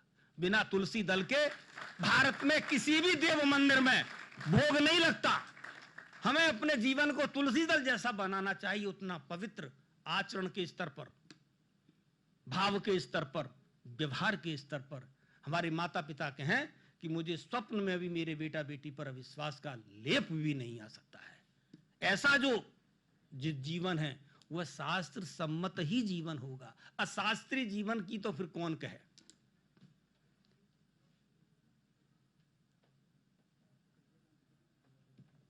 सत्यम बदामि च भवान अखिलांतरात्मा। दूध का जब दही बनता है तो उस दही में और दूध में घी दिखाई नहीं देता। तैत्तरीयोपनिषद की शिक्षावल्ली, ब्रह्मानंदवल्ली और भृगुवल्ली, मुझे चूंकि सूत्रात्मक बात करनी है, बहुत विस्तार से तो मैं नहीं जा सकता, समय की सीमा है। तो इन तीनों अनुवाक वल्लियों में जो द्वादश, नवम और नवम ऐसे जो अनुवाक हैं, जिनको हम अध्याय कह सकते हैं, आज की भाषा में सोपान कह सकते हैं, तो उसमें आता है कृतम च सत्यम चाविधात तपसोध्य जायत। हम लोग संध्या वंदन करते हैं, आप में से कितने करते हैं पता नहीं, करना चाहिए। तो संध्या वंदन करते समय एक मंत्र ऋचा आती है, ऋतम च सत्यम चाविधात तपसोध्य जायत। दूध में घी है लेकिन दिखाई नहीं देता। दिखाई कैसे देगा? दधी में घी है लेकिन दिखाई नहीं देता, कैसे दिखाई देगा? तो जो प्रक्रिया दूध से घी निकालने की है, वही प्रक्रिया इस हमारे समूचे 25 तत्वों का जो पिंड है, जिसमें पंचभूत हैं, पंच प्राण हैं, पंच कोश हैं, पंच तन्मात्रा हैं, पंच कर्मेंद्रियां हैं, पंच ज्ञानेंद्रियां हैं, 4 अंतःकरण चतुष्टय हैं और एक आत्मा है। अब ये आत्मा कहां रहता है? हृदय में विराज रहती है। इसका परिमाप क्या है? दशांगुलम, यजुर्वेद कहता है।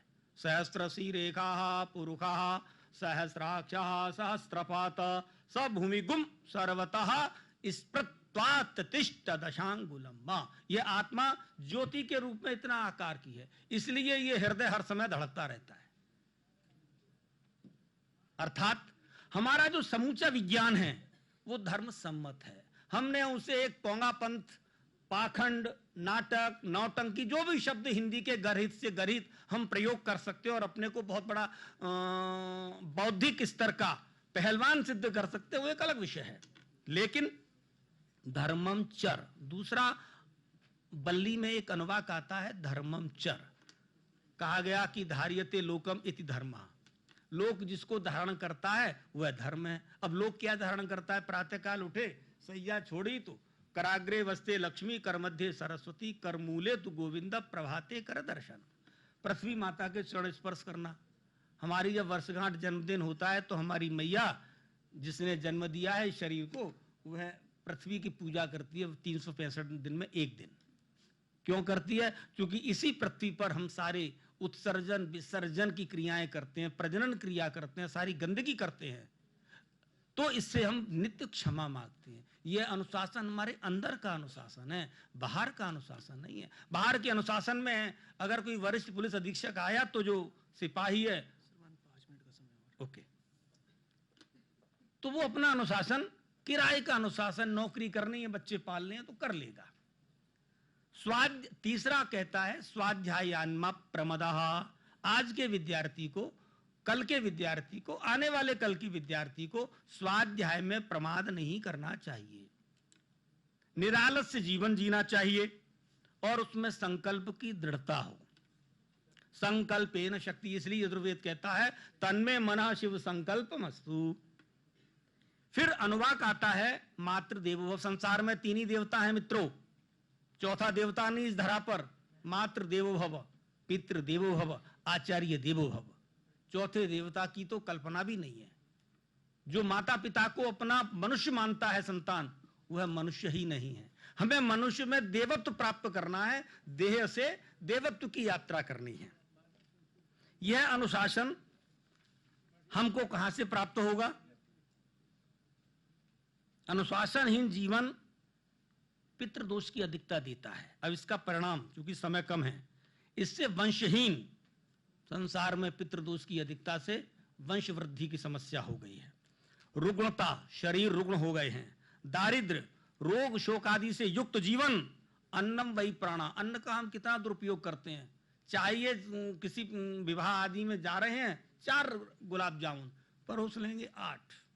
एक चाहिए 4 परोस लेंगे। हिंदी में शब्द है क्या कहें, आकर्षण के हैं कि डिड्डिया के हैं।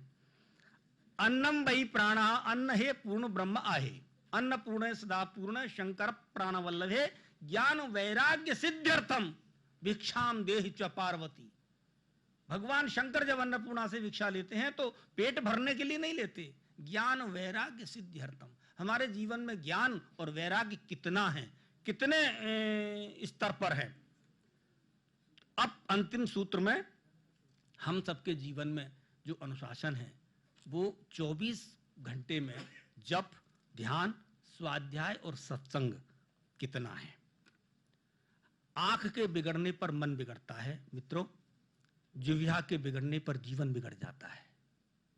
अगर हमारी आंख बिगड़ी, उसका सीधा प्रभाव मन पर आया। मन बिगड़ा तो फिर कुछ बचता नहीं है। एक नींबू के बूंद, नींबू के रस्सी 1 कुंटल दूध को फाड़ देती है। आंख के बिगड़ने पर, माने आंख बिगड़ती है भोग दृष्टि से, और अगर योग दृष्टि है तो आंख बच जाती है। और जिह्वा के बिगड़ने पर जीवन बिगड़ जाता है। अनुशासन कहता है कि 3 किलो का पिंड 9 मास मां गर्भ में रखती है। हम 1 रोटी 50 ग्राम की ज्यादा खा लेते हैं तो हमको अपच हो जाता है, डॉक्टर की शरण में चले जाते हैं। मित्रों, अनंत शास्त्रम बहुवेदितव्यम स्वल्पश्च कालो बहुवश्च विघ्नः। जानने के लिए इतना अथाह ज्ञान है संसार, इतने पुस्तकालयों में ग्रंथों की भरमार है, कितना सीख पढ़ेंगे, कितना सीखेंगे। इसलिए समय की मांग कहती है सुनना सीखना बंद करो, जानना और मानना प्रारंभ करो।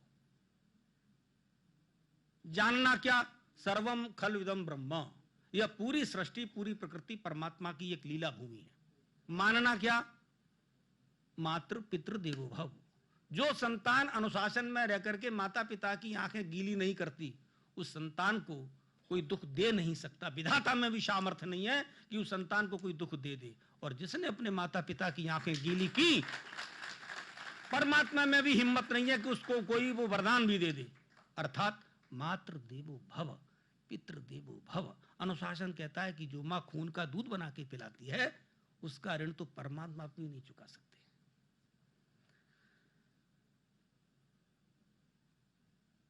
तीन कर्म ऐसे हैं, अनुशासन कहता है, जब हमको शौच क्रिया होती है, जब हमको भूख क्षुधा सताती है और जब हमको निद्रा सताती है, तो 3 इन क्रियाओं में कोई कर्म नहीं होता है।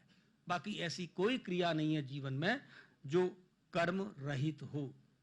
परमात्मा तो आनंद रहित सकल रस भोगी, बिना मुंह के सारे संसार के रस को सेवन करता है। यह काशी सिद्ध क्षेत्र है। यहाँ प्राचीन विधि व्यवस्था पर हमने बात की है और इस सिद्ध क्षेत्र में 5 सिद्ध क्षेत्र हैं इस धरती पर। काशी, अवंतिका उज्जैन, त्र्यंबकेश्वर नासिक, कुरुक्षेत्र और भू बैकुंठ बद्रीनाथ धाम। और काशी सबसे उर्वरा क्षेत्र है, क्योंकि पृथ्वी से इसका कोई संबंध नहीं है, भगवान शंकर के त्रिशूल पर स्थित है। अब अंत में मैं समापन कर रहा हूं। जीवन में मित्रों अनुशासनहीन जीवन और अनुशासन का जीवन क्या करता है, एक हल्का सा चित्रण। एषणा त्रय का त्याग, लोकेषणा, वित्तेषणा और पुत्रेषणा, ये एषणा त्रय का त्याग जिसके जीवन में है वह जीवन जीवन है, वह सुगंधित जीवन है। इसलिए महामृत्युंजय मंत्र में कहा जाता है त्र्यंबकम यजामहे सुगंधिम पुष्टिवर्धनम। ये सुगंधि क्या है, हम कितने भी इत्र फुलेल लगा लें, सेंट लगा लें, एक अंग्रेजी का शब्द बोल रहा हूं जानबूझ करके, परफ्यूम, हमारी सुगंधि हमारे अंदर से आनी चाहिए। हम अंदर की दुर्गंध को छिपाने के लिए बाहर की सुगंधि ओढ़ते हैं, ये अनुशासन नहीं है। अंदर की सुगंधि कब आएगी, जब आपके रजवीरी में सुगंध होगी। रजवीरी में सुगंध कैसे होगी, जब आपकी आहार की शुचिता होगी। आहार की शुचिता कैसे होगी, भगवान कृष्ण कहते हैं आहार शुद्धौ सत्व शुद्धि युक्त आहार विहारस्य। हम कितना पवित्र पावन आहार ग्रहण करें ताकि हमारा अंतःकरण पवित्र हो। इसलिए तुलसी दल के साथ भोग लगा करके हम ठाकुर जी का प्रसाद लेते हैं, वह आहार विकार नहीं करता। वासना का तिरस्कार, दूसरा सूत्र कहता है वासना का तिरस्कार। जीवन में हम वासना का तिरस्कार कितना करते हैं, इस मलमूत्र के पिंड में हम कौन सा आकर्षण देखते हैं। भगवान शंकराचार्य कहते हैं उपनिषद में, शरीर मलालय है, मल का घर है, और संसार दुखालय है, दुख का घर है। हम दुख के घर से और मल के घर में सुगंधि और सुख ढूंढते हैं। ये हमारा क्या है जीवन का ध्येय। अंत में सूत्र कहता है वैरागी का अभ्यास, बिना वैराग्य के जीवन में कुछ भी नहीं है। तेन त्यक्तेन भुंजी था मां गृधा कस्व सुद्धनम, बृहदारण्यक उपनिषद कहता है हमारे जीवन में अगर त्याग है तो हम जीवन में कुछ पा सकते हैं। और सब कुछ पाने की इच्छा है, अंग्रेजी में अगर हम कहें, क्षमा करना, how to earn money and how to enjoy. जिनके जीवन का यह सूत्र है, एक समय तक तो चल सकता है, लेकिन आगे न शरीर साथ देगा, न इंद्रियां साथ देंगी, न परिवार साथ देगा, न समाज साथ देगा। और हमारे जीवन में निरंकारता चाहिए। अहंकार अति दुखद डमरुआ, अहंकारहीन जीवन ही हमारा जीवन है। अंत में प्रसिद्धि परांग मुक्ता, अभिमानम सुरायानम गौरवम घोर रौरवम प्रतिष्ठा सुकरी विष्टा त्रीणी त्यक्त्वा सुखी भवेत। सुकरी की विष्टा किस मतलब की है, गाय की विष्टा से घर पवित्र होता है, और वहीं प्रतिष्ठा सुकरी विष्टा। अंत में हर विश्वविद्यालय, महाविद्यालय, माध्यमिक विद्यालय, प्राथमिक विद्यालय, सब में क्या रहता है, असतो मां सदगमय तमसो मां ज्योतिर्गमय मृत्योर्मामृतम गमय। ये क्यों कहा गया है, श्री ज्ञानार्थ प्रवेश सेवार्थ प्रस्थान सा विद्या या विमुक्तये। ये सारे नारे नहीं हैं, ये जीवन के वह आधारभूत सूत्र हैं जिनके बिना जीवन नीरस है, और इनके साथ जीवन सरस है। जिसके जीवन में सरसता है वह जीवन सुगंधित है, वहां किसी इत्र फुलेल की लगाने की आवश्यकता नहीं रहती मित्रों। और जिनके जीवन में यह सरसता है वह जहां भी बैठ जाएंगे, वह जहां भी उपस्थित हो जाएंगे, उनकी छाया जहां पड़ जाएगी वह स्थान, वह वातावरण एकदम बदल जाएगा। अंत में सहस्त्र नाम तत्तुल्यम राम नाम बरानने। और शिव में हमने स्तोत्र की अंतिम बात कहकर के पूरी करता हूं, रुचि नाम वैचित्र्याज रिज कुटिल नाना पथजुषाम। हमारे जीवन में जितनी भी विविधताएं हैं उसमें हमारे जीवनोत्थान, आत्मोत्थान के लिए जो आवश्यक है उसे हम करें। इस तैत्तरीयोपनिषद को लेकर के एक बृहत आलेख डॉक्टर अनूप जी को हम प्राप्त करा सकेंगे, समय आने पर, समय के गर्भ में है कि आपको कैसे प्राप्त होगा। एक मैं महामना का प्रसंग सुना करके बात पूरी करता हूं। महामना ने जब BHU काशी हिंदू विश्वविद्यालय स्थापित किया और इसी माली भवन में रहते थे, अनुशासन की गहराई की पकड़ देखना है बस। महामना को आज के जो मालिक हैं जिन्होंने काशी विद्यापीठ बनाई थी, शिव प्रसाद गुप्त, उनके यहां से रोजाना महामना को दाल, आटा, चीनी रोजाना सीधा आता था। और महामना के यहां वो सीधा, महामना वेतन नहीं लेते थे, कुलपति 20 वर्ष रहे विश्वविद्यालय के, 1 रुपया वेतन नहीं लिया, सीधा शिव प्रसाद गुप्त के यहां से आता था रोजाना। एक निश्चित समय था कि 9 बजे सीधा आना है, बारिश हो, तूफान हो, कुछ भी हो, सीधा आता था। महामना का रसोईया प्रसाद बनाता था और वो प्रसाद पाते थे। एक दिन की बात क्या हुई कि उनका पौत्र, बड़े पुत्र का बेटा, अनुशासन की गहराई को पकड़ के रखना आप लोग, जिस पर हम बात कर रहे हैं, महामना का पौत्र, महामना को कहीं जल्दी जाना था किसी बैठक में, तो पोता जो है पौत्र रोया कि मुझे भोजन बन गया है और मुझे भोजन करके जाना है। महामना ने कहा नहीं, तुम्हें ये भोजन नहीं मिलेगा। भोजन तैयार था। अंत में वो कमच्छा स्कूल में, सेंट्रल बॉयज स्कूल में पढ़ने चला गया, रोते रोते, भूखा था। अनुशासन घर में जिस परिवार में नेतृत्व का होता है, वह परिवार बिखरता नहीं, टूटता नहीं, कुंठित नहीं होता, अवसाद में नहीं होता। और आज जितनी ये अनुशासनहीन जीवन की परिभाषाएं हैं, जिसको देखो अवसाद में है, कुंठाग्रस्त है, मनोमालिन्य है, क्यों? उसके पीछे अनुशासन का पर्व है। इसलिए महाभारत में भीष्म पितामह कहते हैं, अनुशासन पर्व की बात मानने से जीवन हरा भरा होगा। तो बेटा पौत्र चला गया, शाम को वापस छुट्टी हुई तो मालवीय जी ने उस जमाने में 1 रुपया दे दिया कि बेटा इसे रख लो, भूख लगे तुम्हारे विद्यालय में कुछ खा लेना। आया, अंत में उसने शाम को जब पूछा कि बाबा भोजन तैयार था, मुझे दिया क्यों नहीं? जब ये प्रसंग मैंने पढ़ा तो मेरी आंखों में आंसू आ गए। क्या महामना का अनुशासन था परिवार में। बोले बेटा, यदि मैं तुमको ये भोजन दे देता, क्योंकि ये दान का भोजन है, दान का भोजन तुम नहीं पचा सकते, तुम अभी संध्या वंदन नहीं करते हो, गायत्री जप नहीं करते हो। शिव प्रसाद गुप्त के यहाँ से मुझे सिर्फ दान का इसलिए आता है क्योंकि मैं वेतन नहीं लेता, लोक कल्याण के लिए जी रहा हूं। तो ऐसा हमारा अनुशासन का जीवन आज कितनी सुनैना और अनुसुईया हैं जो कन्या के विवाह को उपदेश करती हैं। ये तो वो देश है मित्रों जहां का अनुशासन कहता है कि गांधारी यदुवंश को नष्ट होने का शाप दे देती है। ये वो देश है जहां की वृंदा परमात्मा शालिग्राम बना देती है, पत्थर बना देती है। मित्रों, गर्भपात की बाढ़, किराए पर कोख की अरबों रुपए का व्यापार, वर्ण संकरता का प्राधान्य, समलैंगिक जीवन की पराकाष्ठा, वर्णाश्रम व्यवस्था का लोप, स्वधर्मे निधनम श्रेया पर धर्मो भयावह, क्रोधी अरुकामी हर कथा, ऊसर बीज बय फल जथा। ऊसर बीज में कुछ हो नहीं सकता। कामी और क्रोधी के जीवन में, अनुशासनहीन जीवन में कोई भी अंकुरण, पल्लवन, पुष्पन, फलन हो नहीं सकता। इन्हीं शब्दों के साथ जय तो भारतम, जय तो भारती आयोजकों ने जिस मनभाव के साथ बुलाया, मैं हृदय से, हृदय की अतल गहराइयों के साथ उन सबका वंदन करता हूं, प्रणाम करता हूं। आप सबने सुना, आपकी जो जिज्ञासाएं होंगी, ज्ञान में कोई पूर्ण नहीं है, हम सब अपूर्ण हैं। प्रयत्न होगा कि आपका समाधान हो। जय तो भारतम।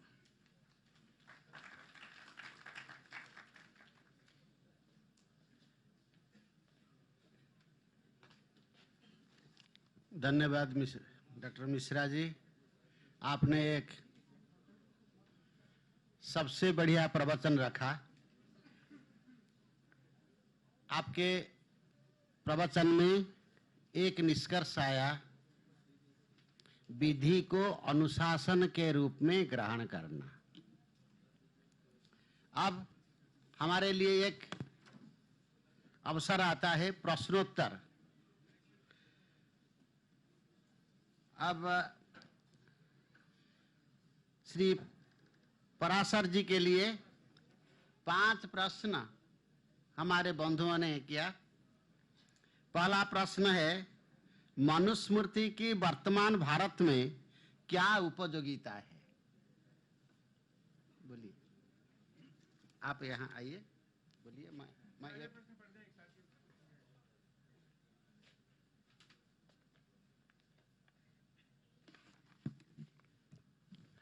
बहुत ही अच्छा प्रश्न है और बहुत ही जिज्ञासा से युक्त है।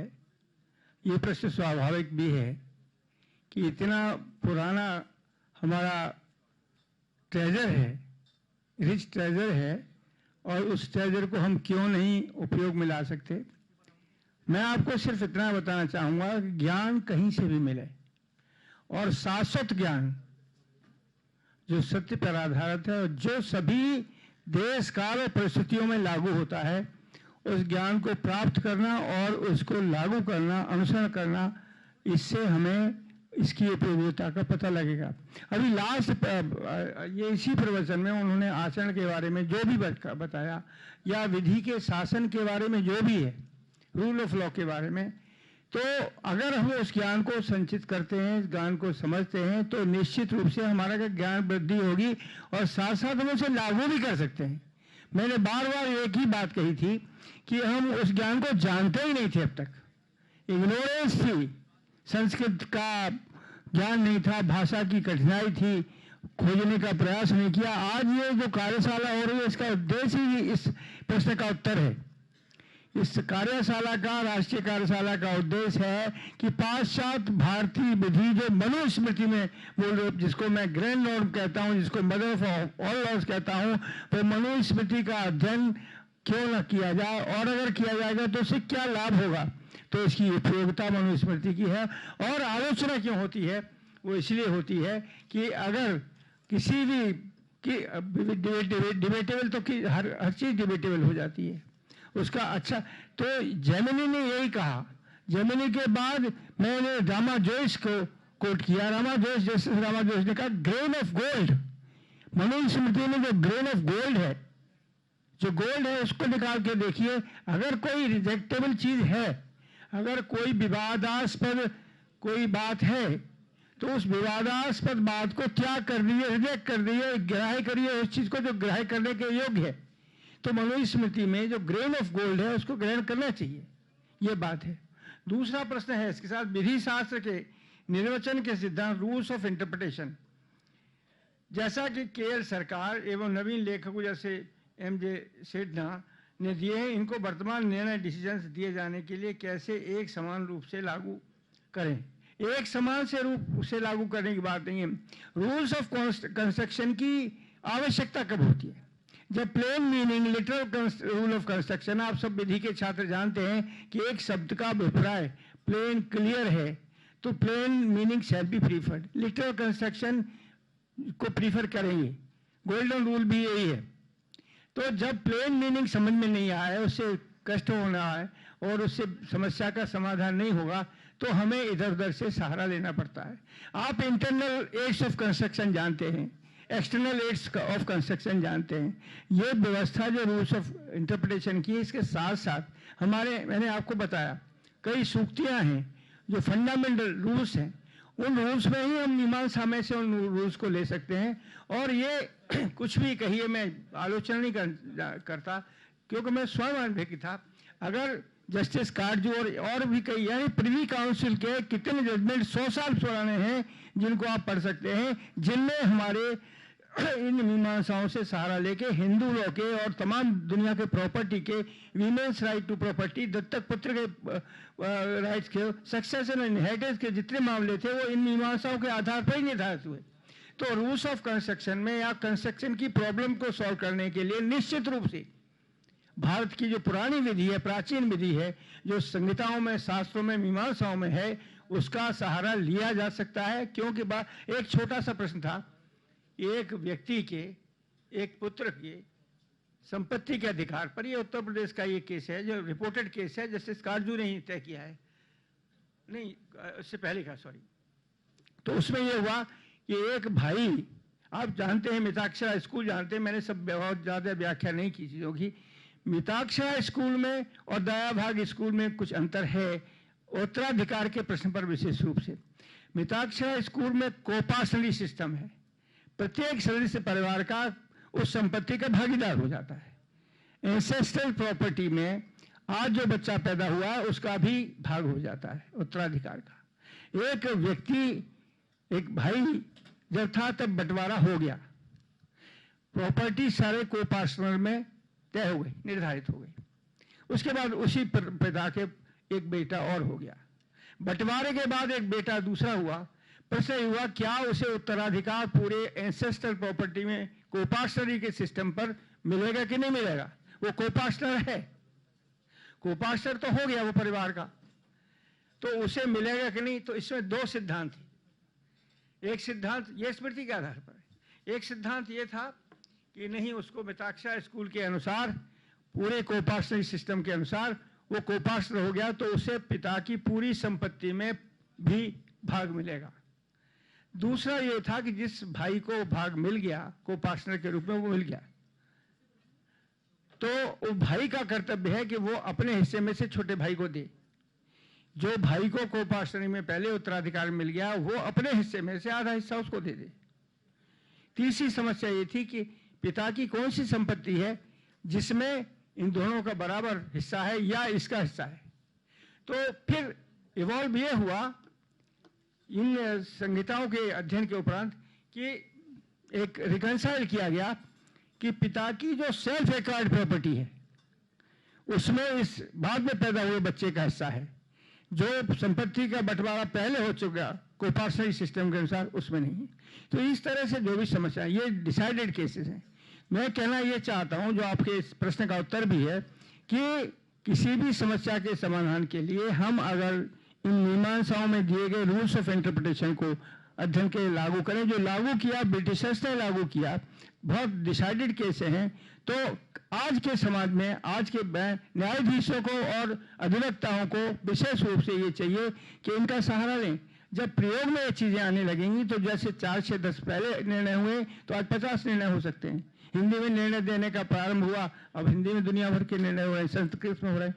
तो ये तो आज के इस आवश्यकता है समाज की कि हम अपने मीमांसाओं में रूल्स ऑफ इंटरप्रिटेशन को ढूंढें और बाहर की शुक्तियों को, मैक्सिम्स को लागू न करें। ये इसका उत्तर है। एक प्रश्न दंड के बारे में भी है।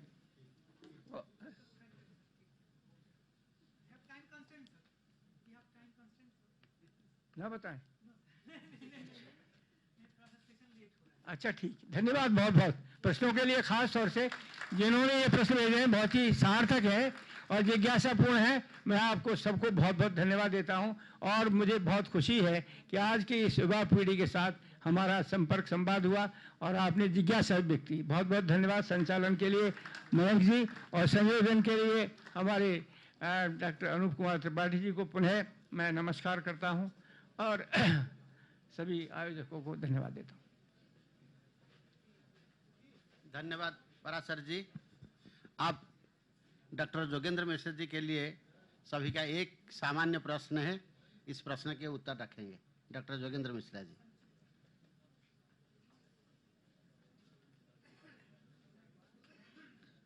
बहुत अच्छा समसामयिक प्रश्न है, कोई बहन कविता का।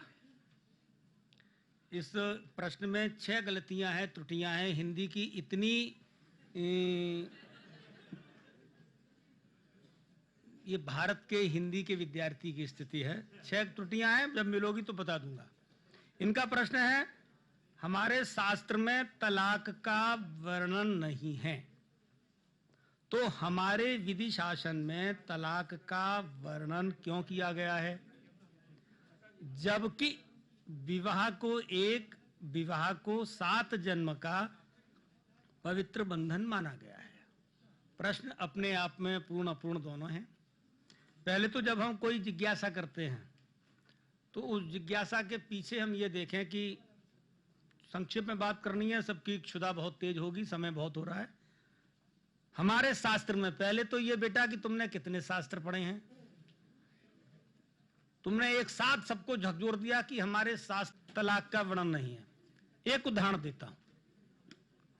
त्रेता युग में महर्षि वाल्मीकि ने रामायण लिखा, आदि काव्य है रामायण, और उस आदि काव्य का प्रारंभ आदि श्लोक के वासना से होता है। बहुत प्रसंग में नहीं सुनाता, मैं लंबा प्रसंग है। एक जाति के, अंग्रेजी का शब्द प्रयोग कर रहा हूं, हिंदी का नहीं करूंगा, किसी को बुरा लग सकता है, क्षमा करेंगे, वाशरमैन। उसने सीता जी के चरित्र को लेकर के एक व्यंग किया बस, लेकिन उस समय का व्यंग उस राजधर्म की सत्ता को हिला दिया उसने। तुम बेटा बात तो शास्त्री करते, बहुत अच्छी बात है, अच्छी जिज्ञासा पैदा हुई। उस व्यंग ने माता जानकी को, किशोरी जी को, जो गर्भ से थी, उस समय कोई मशीन नहीं थी कि कितने बच्चे हैं, 2 बच्चे थे, लव और कुश। उस गर्भावस्था में माता जानकी को चरित्र के हल्के व्यंग ने, वो तलाक ही तो था, हमेशा के लिए त्याग दिया। ये वो अलग प्रसंग है कि वो भूमि में समाधिस्थ होंगे, क्योंकि जो जहां से जन्मा है वहीं जाएगा। वो भूमि की बेटी थी, भूमि में ही उनका जाना था। भूमि तनया उनको कहा जाता है, भूतनया।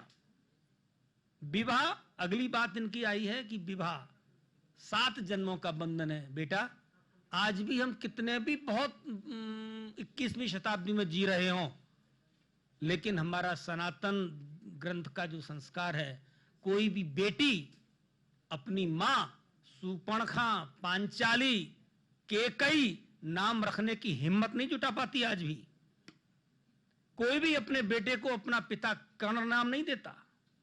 कारण, कहीं ना कहीं हम उस अनुशासन की डोर से बंधे हुए हैं। भले ही हम अपने को कितना भी बड़ा कैलिबर का प्रयोग माने कि हम बहुत बड़े धनी हैं, ज्ञानी वानी हैं, तो मुझे लगता है कि शास्त्रों का हम पूरी तरह से गहराई में उतरेंगे तो मैं सुझाव दूंगा इस बिटिया को कि तुम महाभारत पढ़ो। अगर जीवन में कभी समय मिले तो 6 महीने में पढ़ पाओगी। बहुत बड़ा 1 लाख श्लोकों का महाग्रंथ है, सागर है, ज्ञान का कोश है। और कोई जिज्ञासा होगी तो मिलकर बात कर सकते हैं।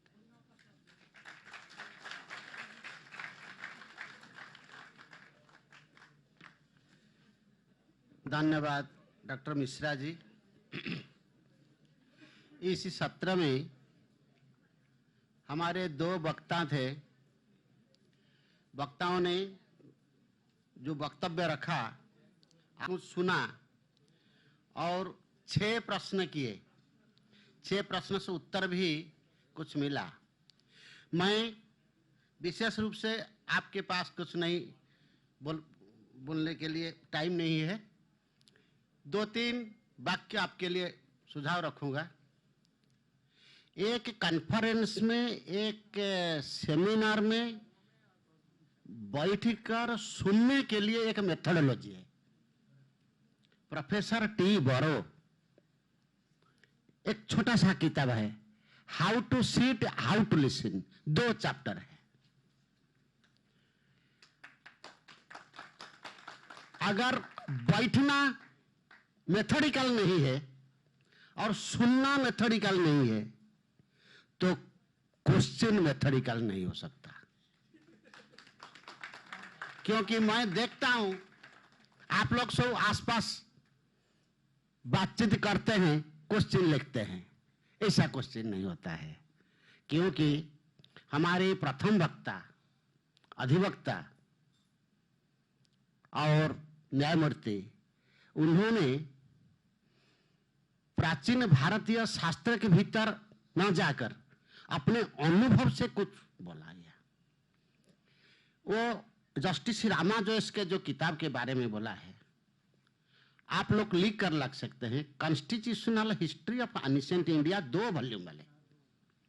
Constitutional history of ancient India by justice Rama Jois, पहले Bombay university MM Tripathi and publication Bombay का था, अब दिल्ली में यूनिवर्सल लॉ हाउस का प्रॉपर्टी हो गया, 2 वॉल्यूम वाले। दूसरा है किशोरीलाल सरकार का, KL सरकार का, जो टैगोर लॉ लेक्चर में कलकत्ता यूनिवर्सिटी में मीमांसा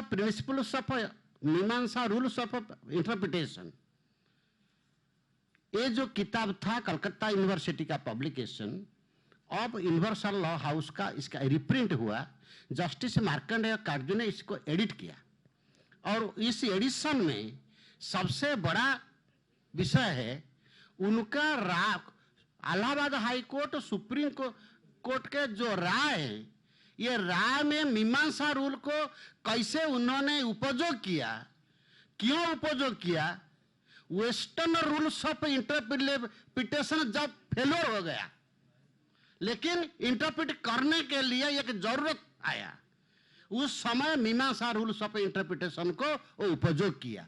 कहां कहां उपयोग किया, किस किस स्तर पर उपयोग किया, इसका एक केस लॉ देकर उन्होंने एक बढ़िया इंट्रोडक्शन लिखा। वो है दूसरा।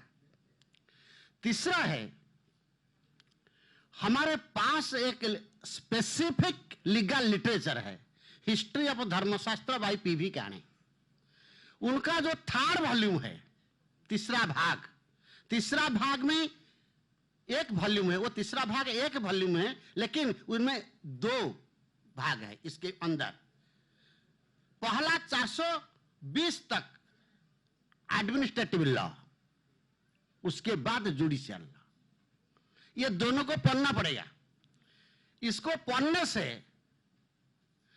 अब आप इन दोनों के वक्तव्य से जिस सवाल उठाया आपने, इस ग्रंथ को पढ़ने के बाद आपके मन में हजार प्रश्न उठेगा।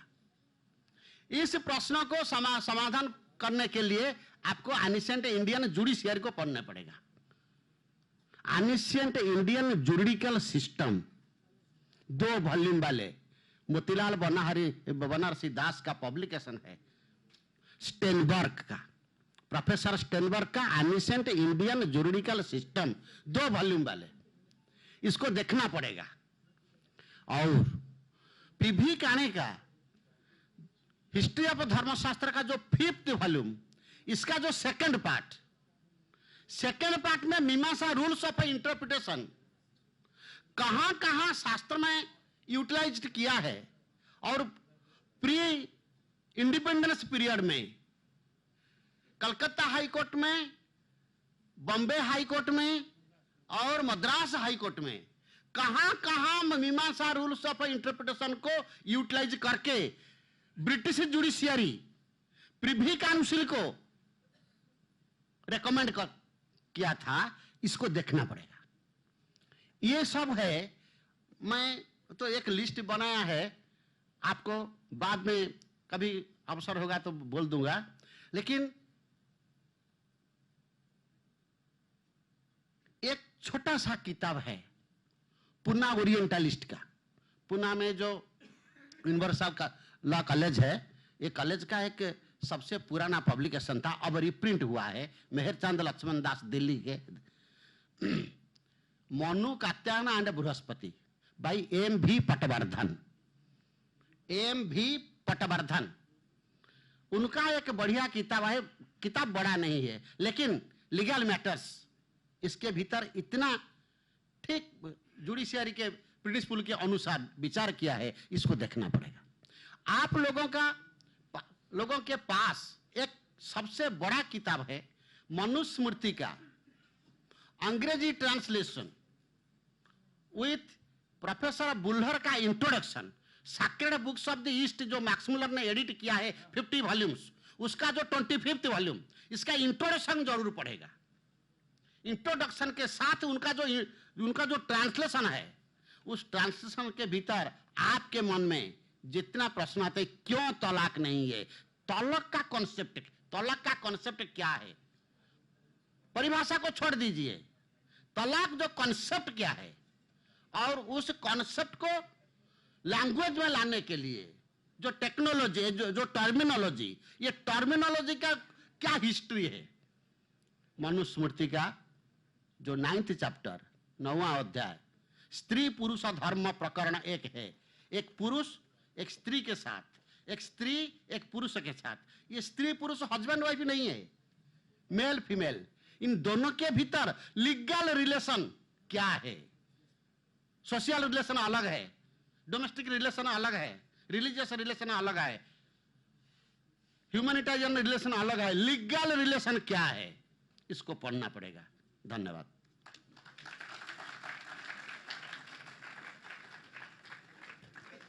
आप सभी का बहुत बहुत धन्यवाद।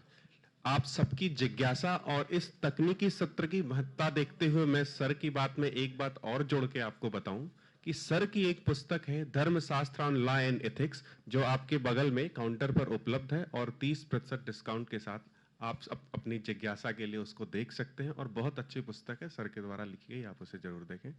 चलिए पुनः इस प्रथम तकनीकी सत्र की औपचारिक घोषणा करते हुए, समाप्ति की घोषणा करते हुए मैं आप सबका बहुत बहुत धन्यवाद देता हूं, और अब आपसे निवेदन करता हूं कि आप चलें, लंच के लिए चलेंगे, और लंच के बाद फिर पुनः आधे घंटे के बाद हम द्वितीय सत्र के लिए यहीं उपस्थित होंगे।